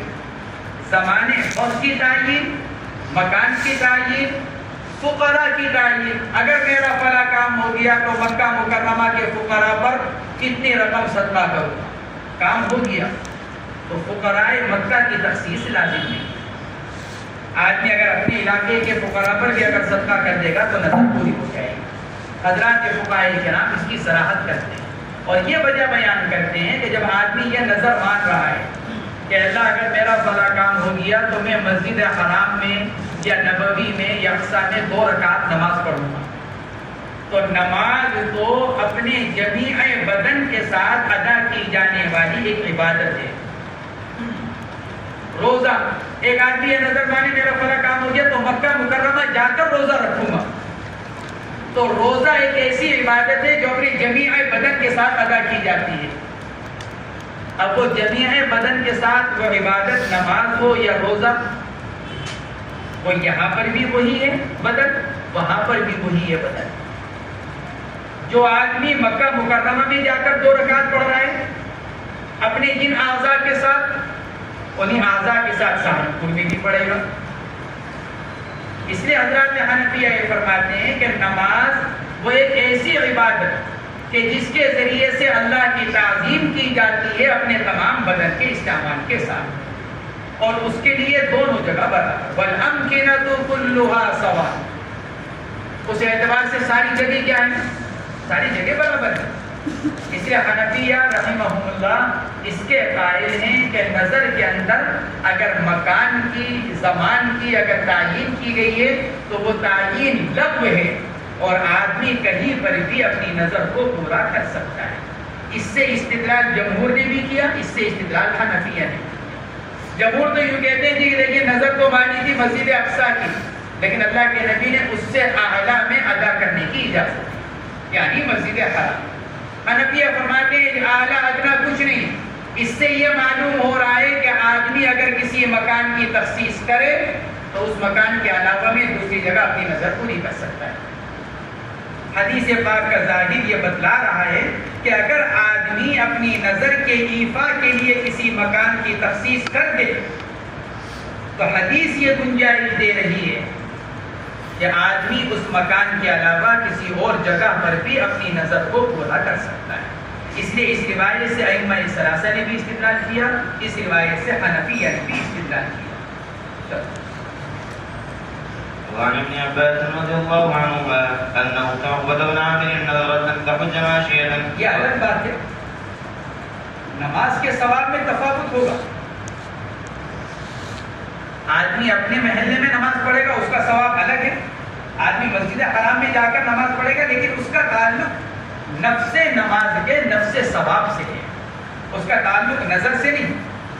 فقہاء اس کی صراحت کرتے ہیں کہ الامکنۃ کلھا سواء وان تفاوت الفضل، اگر کہ فضیلت کے اعتبار سے تفاوت ہوگا، اس حدیث پاک میں فرمایا گیا مسجد حرام کی نماز بقیہ جگہوں کی نماز پر 1,00,000 درجے زیادہ ہے۔ مسجد نبوی کی نماز ایک روایت کے مطابق 50,000 اور ایک روایت کے مطابق 1,000، دونوں طرح کی روایت ہے۔ مسجد اقصیٰ کے بارے میں 500 فرمایا گیا، تو وہ فضیلت تو ایک الگ چیز ہے، اس کا تعلق اجر و ثواب سے ہے، لیکن ایفائی نظر کے اعتبار سے حنفیہ فرماتے ہیں والامکنۃ کلھا سواء۔ وأنها لا تطيق ذلك، فقال النبي صلى الله عليه وسلم إن الله لغني عن مشي أختك فلترك ولتهدي بدنة، رواه أبو داود والدارمي، وفي رواية لأبي داود فأمرها النبي صلى الله عليه وسلم أن تركب فتهدي هديا، وفي رواية له فقال النبي صلى الله عليه وسلم إن الله لا يفهم بشقاء أختك شيئا فلتركب ولتحج وتكفر يمينها۔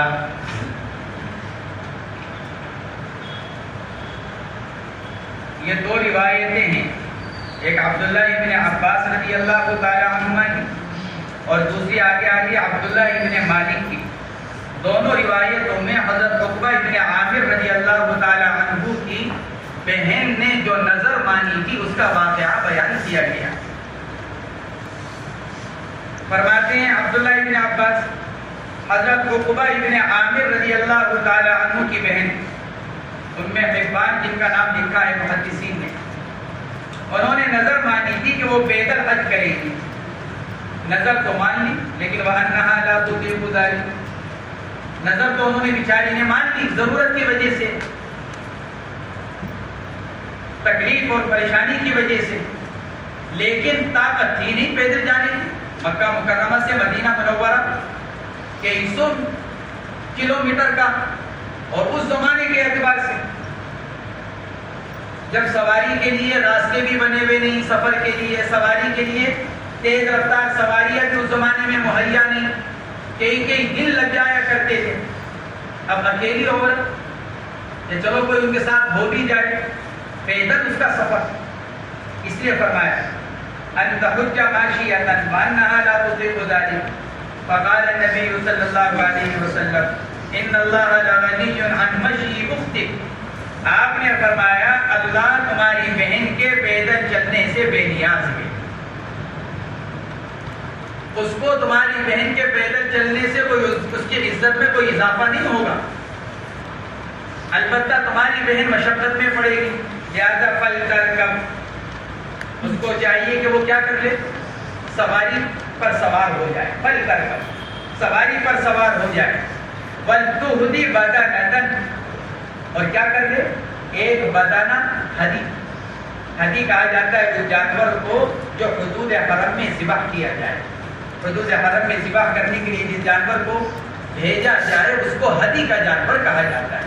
لفظ ہدی خاص ہے حدود حرم میں ذبح کیے جانے والے جانور کے ساتھ، ہدیًا بالغ الکعبہ، قرآن پاک کے اندر ہدیًا بالغ الکعبہ، ایسی ہدی جو کعبے کو پہنچنے والی ہو، گویا کہ حدود حرم میں اس کو ذبح کیا جائے۔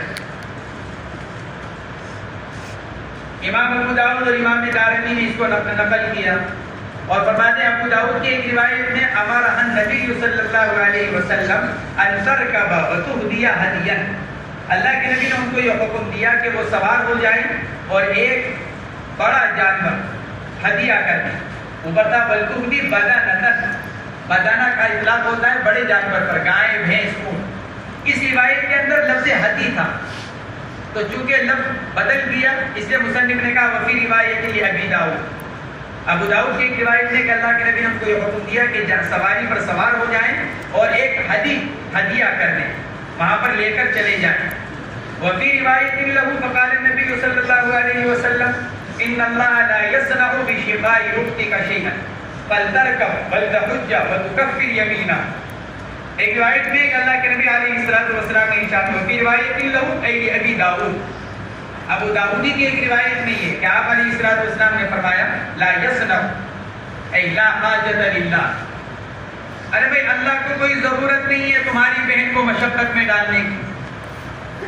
اللہ نہیں چاہتا کہ تمہاری بہن کو کسی مشقت میں ڈالے، اور تمہاری بہن کے مشقت میں پڑنے سے اللہ رب العزت کا کوئی فائدہ نہیں. یہ مطلب لا یصنع صنع سے کرنا، کام کرنا. اللہ تعالیٰ کو ایسا کام نہیں کرنا چاہتے کہ جس سے تمہاری بہن مشقت میں پڑے، اس سے اس کا کوئی فائدہ نہیں. لہذا فلترکب، اس کو چاہیے کہ سوار ہو جائے، ولتحج، اور حج کرے، سوار ہو کر جائے اور حج کی ادائیگی کرے کیونکہ حج کی نظر مانی ہے. وتکفر یمینہا، اور کیا کریں؟ اپنی قسم کا کفارہ ادا کریں. آگے عبداللہ ابن مالک رضی اللہ تعالیٰ عنہ کی روایت، عقبہ ابن عامر رضی اللہ تعالیٰ عنہ نے نبی کریم صلی اللہ علیہ وسلم سے اپنی بہن کے بارے میں مسئلہ معلوم کیا جنہوں نے نظر مانی تھی کہ حج کریں گی پیدل، حافیتن، حافیہ ننگے پیر، یعنی جوتا بھی نہیں پہنیں گی چلتے ہوئے، ننگے پیر جائیں گے. جیسے آج بھی بہت سے لوگ نظر مان لیتے ہیں درگاہوں پر جانے کی، پیدل چلنے کی، ننگے پاؤں چلنے کی. ان تحج حافیتن غیر مختمرہ، اور دوسری نظر کیا مانی تھی؟ ننگے سر. پیدل جاؤں گی، ننگے پیر جاؤں گی، ننگے سر جاؤں گی، سر نہیں ڈھانکوں گی. گویا کہ اس روایت کے اندر دو نظر کا بیان ہے. اوپر ایک ہی نظر تھی کہ حج کی نظر مانی، یہاں دو نظر، حج کی بھی نظر مانی اور ننگے سر رہنے کی بھی نظر مانی. پیدل جاؤں گی اور ننگے سر جاؤں گی. فقال مروها فلتختمر، ارشاد فرمایا ان کو کہو سر ڈھانک کر رکھیں. ولترکب، سواری پر سوار ہو جائیں. ولتصم ثلاثۃ ایام، اور 3 روزے رکھ لیں. یہ 3 روزے کہیں گے وہی کفارہ ہے یمین. یمین کا کفارہ کیا ہے؟ 3 روزے. اگر آدمی غلام آزاد کرنے پر قادر نہ ہو، کھانا کھلانے پر قادر نہ ہو تو آخر میں 3 روزے. جو گویا کے اوپر جو کہا گیا تھا وہ تکفر یمینہا، اسی کی صراحت کر دی کہ یمین کا کفارہ کیا بیان کیا کہ 3 روزے. اس سے امام احمد نے استدلال کیا، مسئلہ تو ماقبل میں گزر چکا ہے. اس سے امام احمد بن حنبل نے استدلال کیا. امام احمد فرماتے ہیں ایسی صورت میں عورت کے اوپر یا ناظر کے اوپر کفارہ یمین واجب ہوگا. ایک آدمی نے نظر مان لی کہ اللہ میں پیدل حج کروں گا اور اب پیدل حج نہیں کر سکتا تو کیا کرے گا؟ قسم کا کفارہ دے گا. ان روایات سے استدلال کرتے ہیں امام احمد بن حنبل. دیکھو اللہ کے نبی علیہ الصلوۃ والسلام فرما رہے ہیں وَتُكَفِّرُ يَمِينَهَا، اور اگلی روایت کے اندر صراحت فرما رہے ہیں وَلْتَصُمْ ثَلَاثَةَ أَيَّامٍ. ان روایات سے امام احمد بن حنبل نے استدلال کیا. حضرات جمہور علماء فرماتے ہیں کہ ایسی صورت میں کیا کرے گا ناظر؟ حدی، جانور ذبح کرے گا. اس کا ادنا درجہ بکری اور اعلیٰ درجہ بدنہ. بتائے تو اس وقت کہ آگے بعض روایات آنے والی جن کے اندر بدنہ کا لفظ ہے. تو ادنا درجہ بکری، گویا کہ بکری واجب کا درجہ اور بدنہ استحباب کا درجہ. حضرت امام شافعی وغیرہ تو یہ فرماتے ہیں آدمی عاجز ہو یا نہ ہو وہ کیا کر لے؟ سوار ہو جائے. حضرت امام ابو حنیفہ رحمۃ اللہ علیہ سے نقل کیا گیا کہ اگر طاقت رکھتا ہو پیدل چلنے کی پھر تو سوار نہ ہو، لیکن اگر پیدل چلنے کی طاقت نہ ہو تو پھر عاجز ہو جانے کے بعد آدمی سواری پر سوار ہو جائے. نہیں ہے. امام ابو حنیفہ کا مذہب ہے کہ آدمی سواری پر بھی سوار ہو جائے اگر عاجز بقدر عجز سواری پر سواری کر کے. حضرت امام ابو حنیفہ رحمۃ اللہ علیہ کا مذہب نقل کیا گیا. ارے اس بات کا قول ناسخ ہوا کرتا ہے. اس روایت سے استدلال کیا حضرات جمہور علماء نے اپنے اس قول کے اوپر. کس قول کے اوپر؟ کہ اگر آدمی نظر مان لے تو نظر ماننے کے بعد اگر اس کے اندر استطاعت نہیں ہے تو اس کے ذمے حدی لازم آئے گی. جمہور علماء کا مذہب ہے. اگرچہ تفصیل کے اندر اختلاف ہو گیا لیکن اس پر سب متفق ہے کہ وہ ناظر کے اوپر کیا آئے گی؟ حدی لازم آئے گی. امام احمد کے نزدیک کفارہ یمین لازم آئے گا. ان روایات سے استدلال کرتے ہیں. ان روایات کے اندر یمین کا لفظ آیا ہے. جمہور علماء کی طرف سے اس کے متعدد جوابات دیے گئے لیکن ایک جواب حضرت سہارنپوری رحمۃ اللہ علیہ نے بذل المجہود بھی دیا. اور وہ جواب کیا دیا؟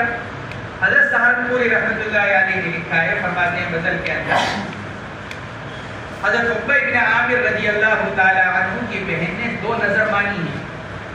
ایک پیدل حج کرنی تھی، یہ تو عبادت ہے، کوئی بات نہیں. دوسری نظر مانی ننگے سر رہنے، یہ معصیت ہے. 2 نظر ہو گئی. ایک طاعت کی نظر پیدل حج کرنا، ایک ننگے سر رہنے کی نظر وہ معصیت. اللہ کے نبی علیہ الصلوۃ والسلام جو اس روایت میں بیان فرما رہے ہیں وہ کیا بیان فرمایا؟ ارے بھائی جو عبادت کی نظر ہے اس کو پورا کرو. وَلْتَحُجْ. اور چونکہ پیدل چلنے کی طاقت نہیں، خود صراحت روایت کے اندر وَأَنَّهَا لَا تُطِيقُ ذَلِكَ، اس لیے کیا فرمایا؟ وَلْتُهْدِي بَدَنًا. اس کی طرف سے تو یہ فرمایا جا رہا ہے ہدیًا او بدنۃ، مختلف الفاظ ہیں، او شاتن. تو اس کی طرف سے جو طاعت کی نظر تھی فرمایا اس کو پورا کرو، جا کر حج کرو. پیدل چلنے کی طاقت ہے تو پیدل جاؤ ورنہ اس کی طرف سے ایک جانور ذبح کر دو. وہ تو طاعت کی نظر تھی. لیکن دوسری نظر معصیت کی تھی. اور ولا نظر فی معصیت، معصیت کی نظر نہیں، یعنی اس کو پورا نہیں کیا جائے گا. اس کی طرف سے اللہ کے نبی نے فرمایا کہ اس کی طرف سے یمین کا کفارہ. معصیت کی نظر کے بارے میں اوپر روایات گزر چکی ہیں کہ اگر آدمی معصیت کی نظر مانے، نظر منعقد ہو جائے گی اور اس کا کفارہ ہے یمین. تو حضور پاک علیہ الصلوۃ والسلام جن روایات میں یہ ارشاد فرما رہے ہیں وَتُكَفِّرُ عَنْ يَمِينِهَا یا بل تصم ثلاثۃ ایام، یہ اس پوری نظر کی طرف سے نہیں ہے کہ بھائی حج کی جو نظر مان رکھی ہے پیدل اس کی طرف سے بھی کفارہ ہے یمین، بلکہ جو معصیت کی نظر مانی تھی جس کی تفصیل اس روایت کے اندر بیان کی جا رہی ہے، اس معصیت کی نظر کے پورا نہ کرنے کی صورت میں اس کو حکم دیا جا رہا ہے کہ کفارہ یمین ادا کرے. گویا کہ حضور پاک علیہ الصلوۃ والسلام نے 2 کفارے بیان کیے، 2 حل بیان کیے. ایک نظر طاعت کا حج کرے اور پیدل نہ چلنے کی وجہ سے حج، وہ الگ ہو گیا. جمہور علماء اسی کے قائل ہیں، اسی کو کہتے ہیں. اور جو روایت کے اندر یہ فرمایا جا رہا ہے کہ اللہ کے نبی نے روزہ رکھنے کو فرمایا، گویا کہ اس نظر کا کفارہ یمین بنے گا. امام احمد جیسا کہتے ہیں، جمہور علماء فرماتے ہیں وہ تو ایک دوسری نظر کے بارے میں فرما رہے ہیں جو نظر معصیت ہو رہی ہے. جیسا کہ اوپر کی روایت میں کہا جا چکا ہے لا نظر فی معصیت وکفارتہ کفارۃ الیمین. کہ حضرت سہارنپوری رحمۃ اللہ علیہ نے اس کا جواب یہ دیا. فرماتے ہیں فقال مروها فلتختمر، آپ نے حکم فرمایا کہ اس کو کہو کہ وہ سر ڈھانپ لے اور سوار ہو جائے اور روزہ رکھ کے 3 روزے. وعن سعيد بن المسيب أن أخوين من الأنصار كان بينهما ميراث فسأل أحدهما صاحبه عن القسمة فقال إن عدت فاسترني القسمة فكل مالي في رتاج الكعبة. فقال له عمر إن الكعبة غنية عن مالك. كفر عن يمينك وكلم أخاك فإني سمعت رسول الله صلى الله عليه وسلم يقول لا يمين عليك ولا نذر في معصية ولا نذر في معصية الرب ولا في قطيعة الرحم ولا فيما لا يملك. رواه أبو داود.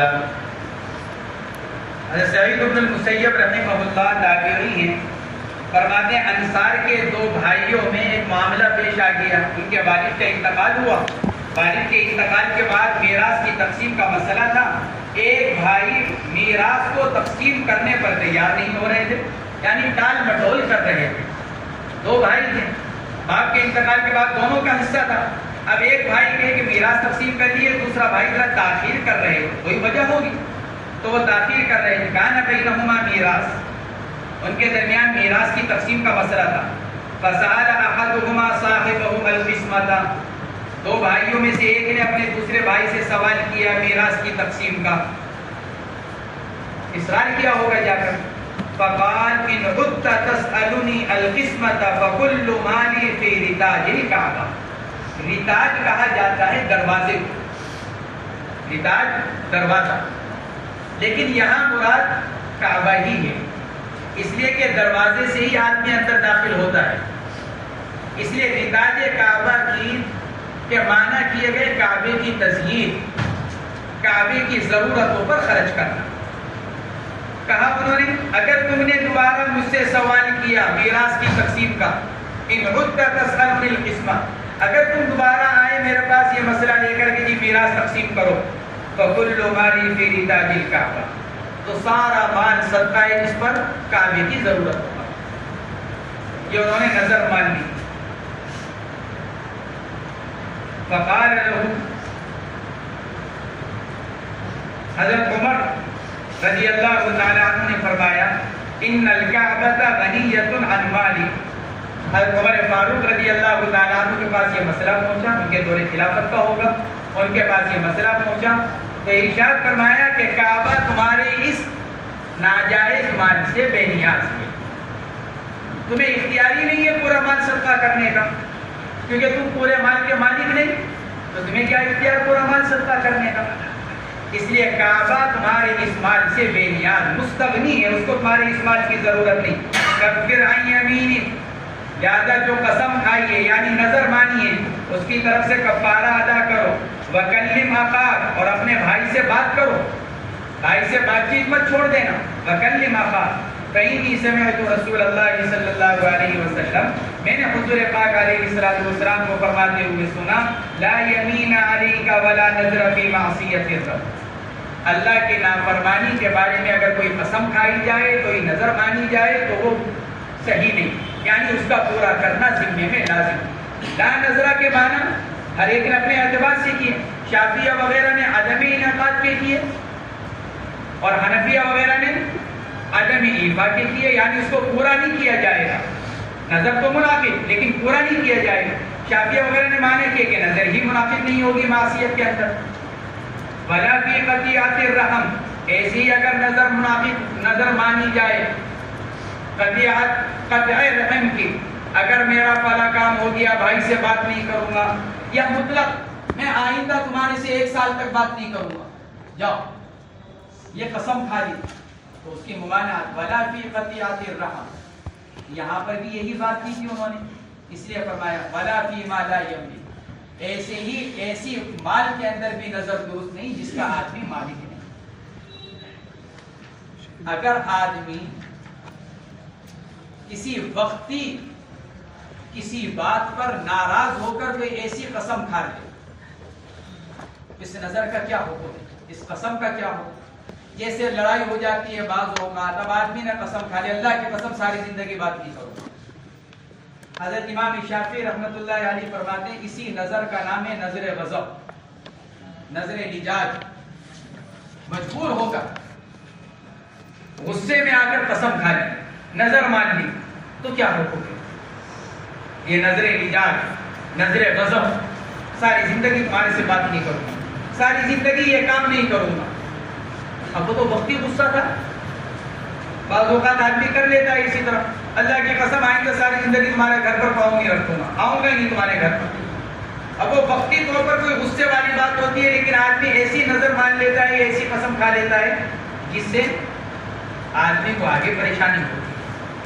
حضرت امام شافعی رحمۃ اللہ علیہ اور امام احمد بن حنبل رحمۃ اللہ علیہ، ان دونوں کی مشہور اور صحیح روایت، امام احمد کی مشہور روایت اور امام شافعی کی صحیح روایت، کیونکہ اس مسئلے میں امام احمد کے 2 قول ہیں الگ الگ اور امام شافعی کے 5 قول ہیں الگ الگ، اس لیے شراح نے لکھا ہے امام احمد کی مشہور روایت اور امام شافعی کی صحیح روایت۔ وہ کیا ہے؟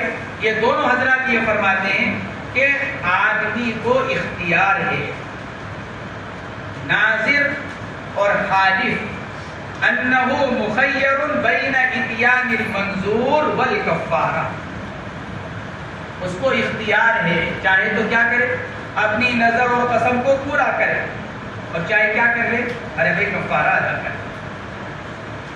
یہ امام احمد بن حنبل کی مشہور روایت اور امام شافعی رحمۃ اللہ علیہ کی صحیح روایت۔ حضرت امام مالک رحمۃ اللہ علیہ سے نقل کیا گیا کہ نظر منعقد ہو گئی، آدمی منظور کو پورا کرے،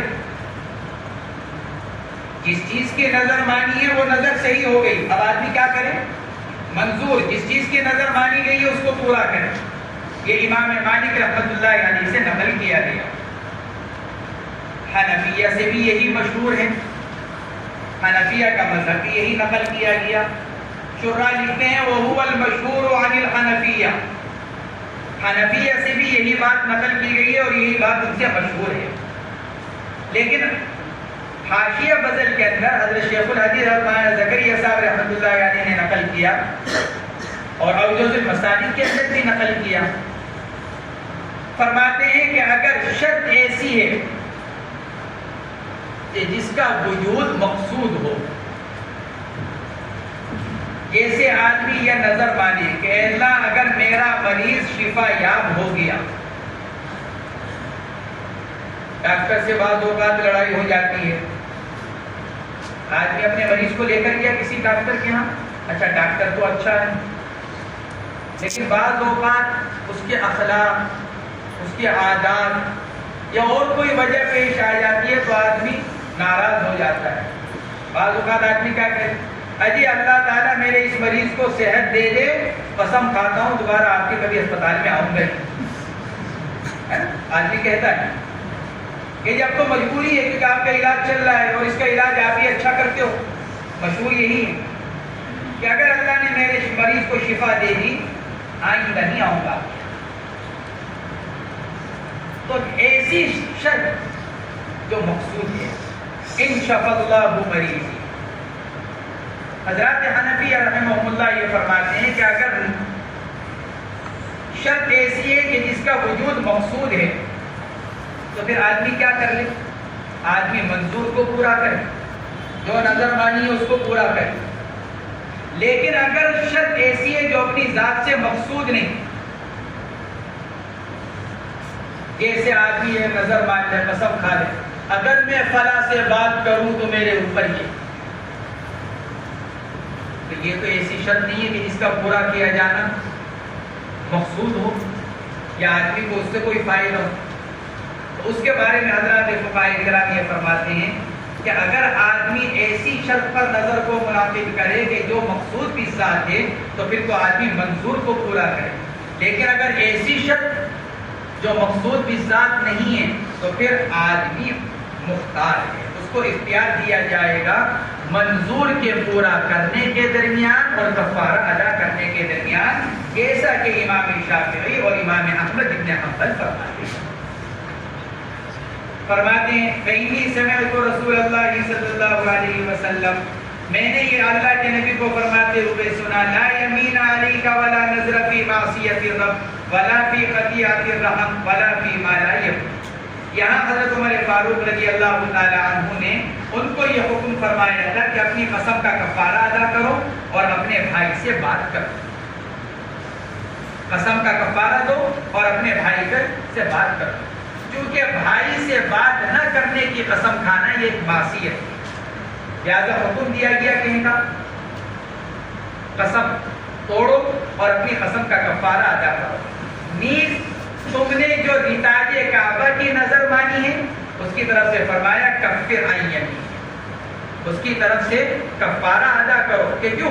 اس لیے کہ تم مال کے مالک نہیں، ابھی مال تقسیم نہیں ہوا، پہلے مال تقسیم کرو. مال تقسیم ہو جانے کے بعد پھر آدمی اپنے مال کے بارے میں کوئی نظر مانے، کوئی قسم کھائے تو وہ اپنے مملوکہ مال کی قسم کھائے گا، لہٰذا اس کے بارے میں اس کی نظر پوری ہوگی. اس لیے آگے کی طرف ارشاد فرمایا بلا فیما لا یملک، آدمی کی نظر نہیں ہوگی اس مال میں جس کا وہ مالک نہیں.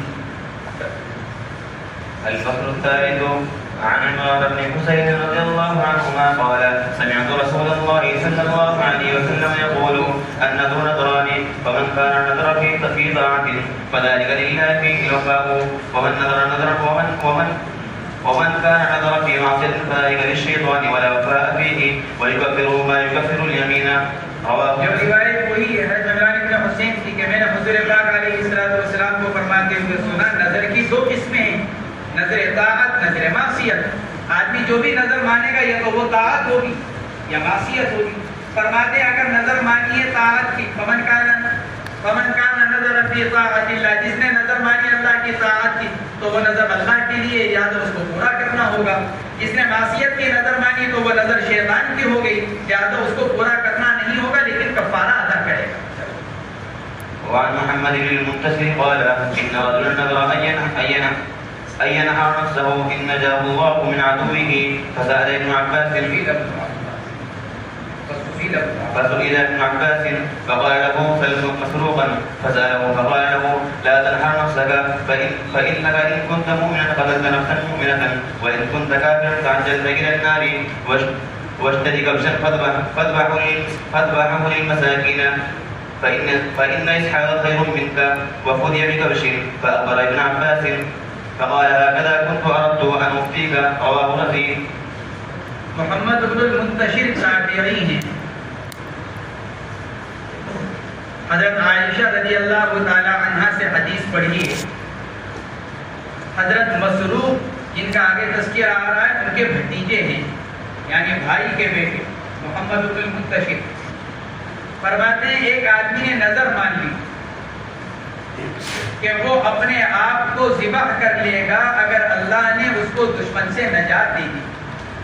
ایک آدمی دشمنوں کے قبضے میں چلے گئے، ایک مومن دشمنوں کے قبضے میں چلے گئے. ان کو اس بات سے خیال ہوا کہ دشمن مجھ کو قتل کریں گے، تو دشمن کے ہاتھوں قتل ہونے کے بجائے انہوں نے یہ نظر مان لی کہ اگر مجھ کو یہاں سے نجات مل گئی تو پھر میں خود اپنے آپ کو قتل کر دوں گا، خودکشی کر لوں گا. گویا کہ یہ خودکشی کی انہوں نے نظر مانی.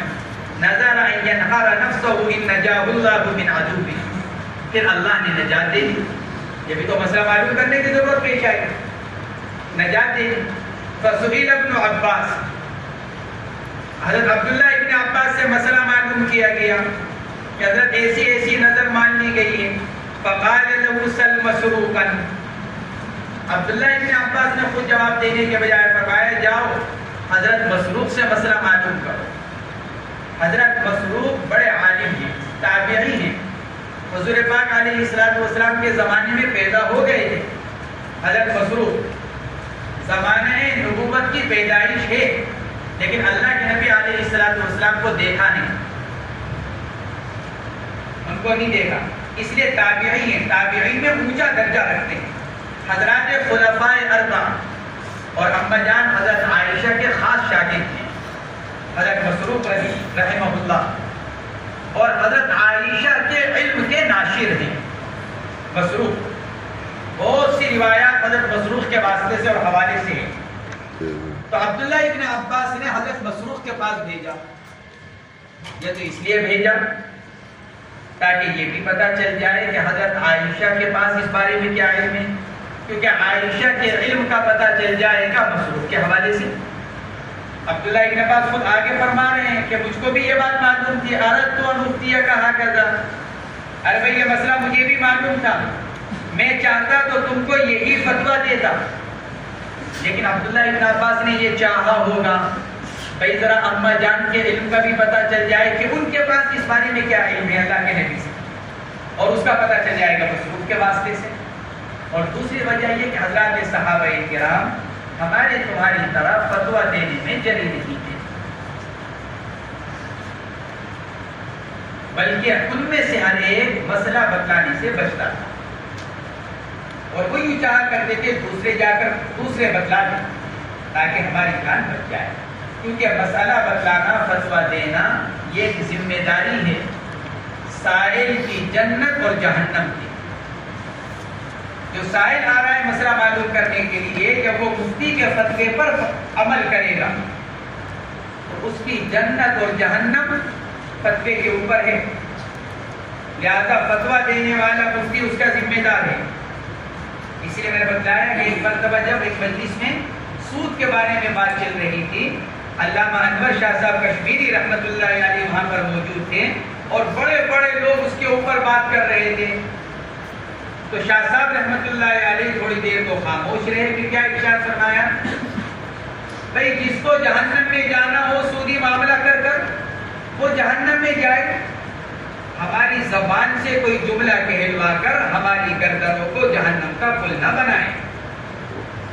کہ وہ یوں سوچ رہا ہو کہ ہماری زبان سے کوئی ایسا جملہ نکل جائے جو سود کے لیے گنجائش نکال دے، اور آپ لوگ اسی جملے کو لے کر یوں کہو کہ نہیں جی ہمارے سے تو علماء نے کہا ہے، اس لیے ہماری گردن کو جہنم کا پل نہ بناؤ. اس لیے صحابہ اکرام بھی کیا کرتے تھے، رکا کرتے تھے، بچا کرتے تھے، مسئلہ بتایا بھائی دوسروں سے جا کر پوچھو. اس لیے حضرت مسعود کے پاس بھیجا حضرت عبداللہ ابن عباس رضی اللہ تعالی عنہما، فسألہ سائل نے جا کر ان سے پوچھا، فقال لا تنحر نفسک، ارشاد فرمایا اپنے آپ کو ذبح مت کرو، خودکشی مت کرو، خودکشی کرنے کی اجازت نہیں. انک ان کنت مؤمنا قتلت نفسا مؤمنۃ، اگر تم ایمان کی حالت میں ہو تو ایک ایمان والی جان کو ختم کر رہے ہو، اس کا گناہ بہت بڑا. اور وَإِن كُنتَ كَافِرًا، اور اگر تم جان نکلنے سے پہلے تمہارا اگر ایمان ختم ہو جائے تعجلت إِلَى النَّارِ، تو خود اپنے آپ کے بارے میں جلدی کر رہے ہو جہنم میں جانے. کیونکہ اگر آدمی کافر ہے تو جتنی جلدی مرے گا اتنی جلدی پہنچے گا، اور اگر مومن ہے تو ایک بغیر کسی وجہ شرعی کے ایمان والی جان کو ختم کیا جا رہا ہے. ایسا تو مان رکھیے.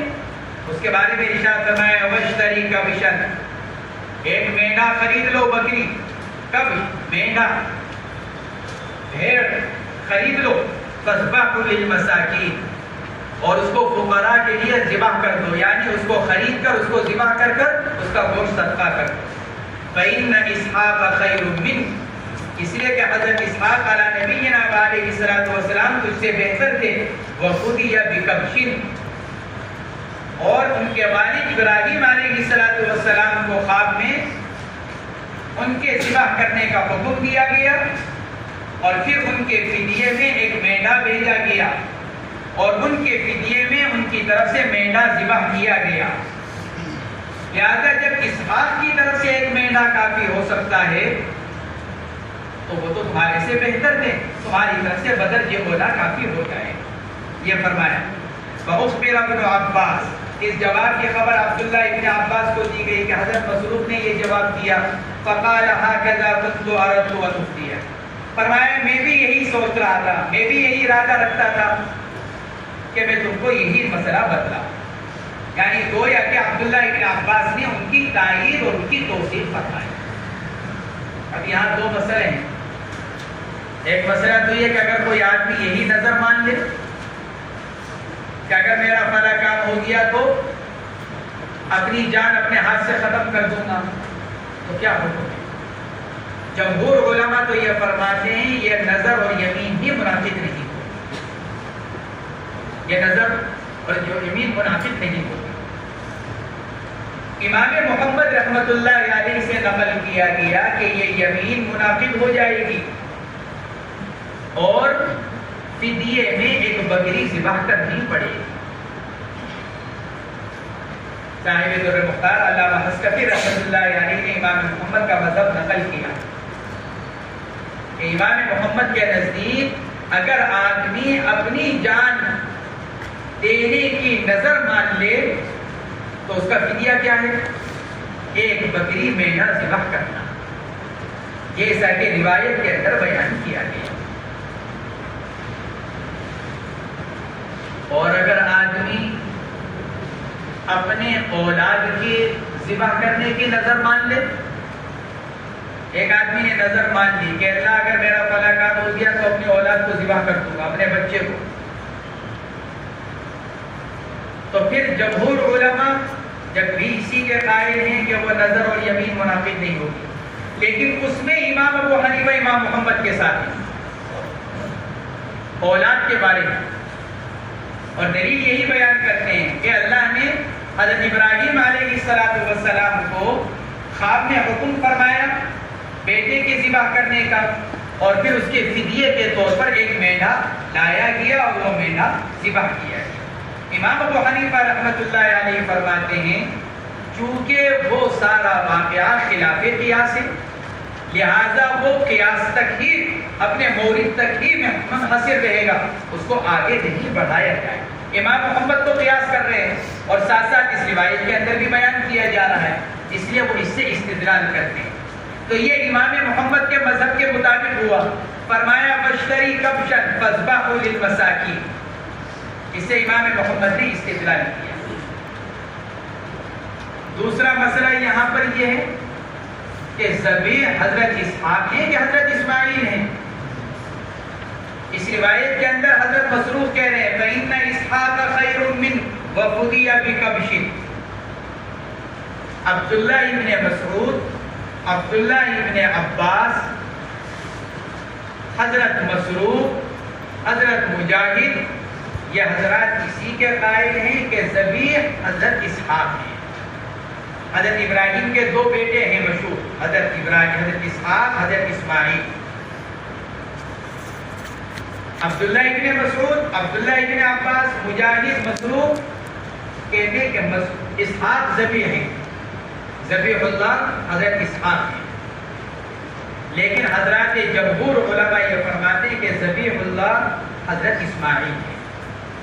علامہ ابن کثیر، ابن قیم، ابن تیمیہ، دیگر تمام محققین نے اسی قول کو ثابت کیا ہے کہ ذبیح اللہ حضرت اسماعیل ہیں، اس لیے کہ بعض روایتوں کے اندر آتا ہے اللہ کے نبی علیہ السلام نے اپنے بارے میں ارشاد فرمایا انا ابن الذبیحین، میں دو ذبیحوں کا بیٹا ہوں۔ ایک ذبیح تو خود اللہ کے نبی کے والد محترم حضرت عبداللہ، ان کے بارے میں واقعہ مشہور ہے، ان کی پیدائش سے پہلے ان کے والد نے نظر مانی تھی ان کے بارے میں۔ اور دوسرے ذبیح حضرت اسماعیلی ہو سکتے ہیں، کیونکہ اللہ کے نبی علیہ السلام حضرت اسحاق کی اولاد میں نہیں ہیں، اللہ کے نبی علیہ السلام حضرت اسماعیل کی اولاد میں ہیں۔ اگر ذبیح اللہ حضرت اسحاق کو قرار دیا جائے تو پھر یہ روایت درست نہیں ہوتی۔ ابن الذبیحین کی روایت جبھی درست ہو سکتی ہے جب ذبیح کس کو قرار دیا جائے؟ حضرت اسماعیل علیہ السلام۔ نیز قرآن پاک سے بھی یہی اشارہ ملتا ہے۔ اللہ رب العزت یہ ارشاد فرما رہے ہیں حضرت ابراہیم سے کہ اپنے بیٹے کو ذبح کرو، اور جہاں حضرت اسحاق کا ذکر آ رہا ہے وہاں ساتھ ساتھ یہ فرمایا جا رہا ہے کہ اسحاق اور اسحاق کے ساتھ نافلہ، وَوَهَبْنَا لَهُ إِسْحَاقَ وَيَعْقُوبَ نَافِلًا۔ یعقوب کس کے بیٹے ہیں؟ حضرت اسحاق کے۔ جب اللہ رب العزت یہ ارشاد فرما رہے ہیں ہم نے ابراہیم کو اسحاق دیے اور پھر اسحاق کے بعد ان کے بیٹے یعقوب دیے، تو اس سے تو خود بخود پتہ چل رہا ہے کہ اسحاق ذبیح نہیں ہو سکتے۔ ارے بھائی جب بچپن میں ان کو ذبح کرنے کا حکم دیا جا رہا ہے، فدیے کا آنا وہ تو بعد میں ہوا، لیکن پہلے سے یہ حکم دیا جا رہا ہے کہ بیٹے کو ذبح کرو۔ اب اگر بیٹے سے مراد اسحاق ہیں تو اللہ کیسے آگے یہ ارشاد فرما رہے ہیں کہ ہم نے اسحاق کے بعد ان کے بیٹے اسحاق یعقوب کا بھی فیصلہ کر رکھا ہے؟ تو پھر تو بات ہی ختم ہو گئی، پتہ چل گیا کہ اسحاق ذبح ہی نہیں ہوں گے۔ تو پھر یہ خواب حضرت ابراہیم علیہ السلام کے لیے ایک کیا نہیں بن سکتا؟ ایک امتحان نہیں بن سکتا۔ قرآن تو اس کو امتحان قرار دے رہا ہے. ہم نے ابراہیم علیہ السلام کی آزمائش کی کہیں کے ذریعے سے، بیٹے کے ذبح کے ذریعے سے. اور دوسری جگہ آیت شریفہ کے اندر یہ فرمایا جا رہا ہے کہ ہم نے ابراہیم کو اسحاق دیے اور اسحاق کے ساتھ ساتھ بطور نفل کیا دیے؟ یعقوب دیے. اب اگر ذبح اسحاق ہیں تو پھر امتحان کہاں ہوا؟ وہ تو پہلے ہی پتہ چل رہا ہے کہ وہ ذبح نہیں ہوگی. پیدا ہوں گے، بالغ ہوں گے، شادی ہوگی، پھر بچہ ہوگا جس کا نام یعقوب ہوگا. لہٰذا یہ تو کسی ایسے بچے کے بارے میں ہو سکتا ہے جس کے بارے میں آگے کچھ نہ فرمایا گیا ہو. حضرت اسحاق کے بارے میں ایک جگہ فرمایا گیا علیم. اور علیم آدمی کب ہو سکتا ہے؟ ارے جب بالغ ہوگا، علم حاصل کرے گا. اس لیے محققین یہ کہتے ہیں کہ ذبح حضرت اسحاق نہیں بلکہ ذبح حضرت اسماعیل علیہ السلام. تو یہاں جو فرمایا گیا فَإِنَّ إِسْحَاقَ خَيْرٌ مِنْكَ وَقُضِيَ بِكَبْشٍ، یہ حضرت عبداللہ ابن عباس، حضرت اسحاق، عبداللہ ابن مسعود، حضرت مجاہد ان کے مذہب اور ان کے علم کے مطابق ہے. ورنہ راجح قول اور محققین کا مذہب یہ کہ ذبح اللہ حضرت اسماعیل علیہ السلام.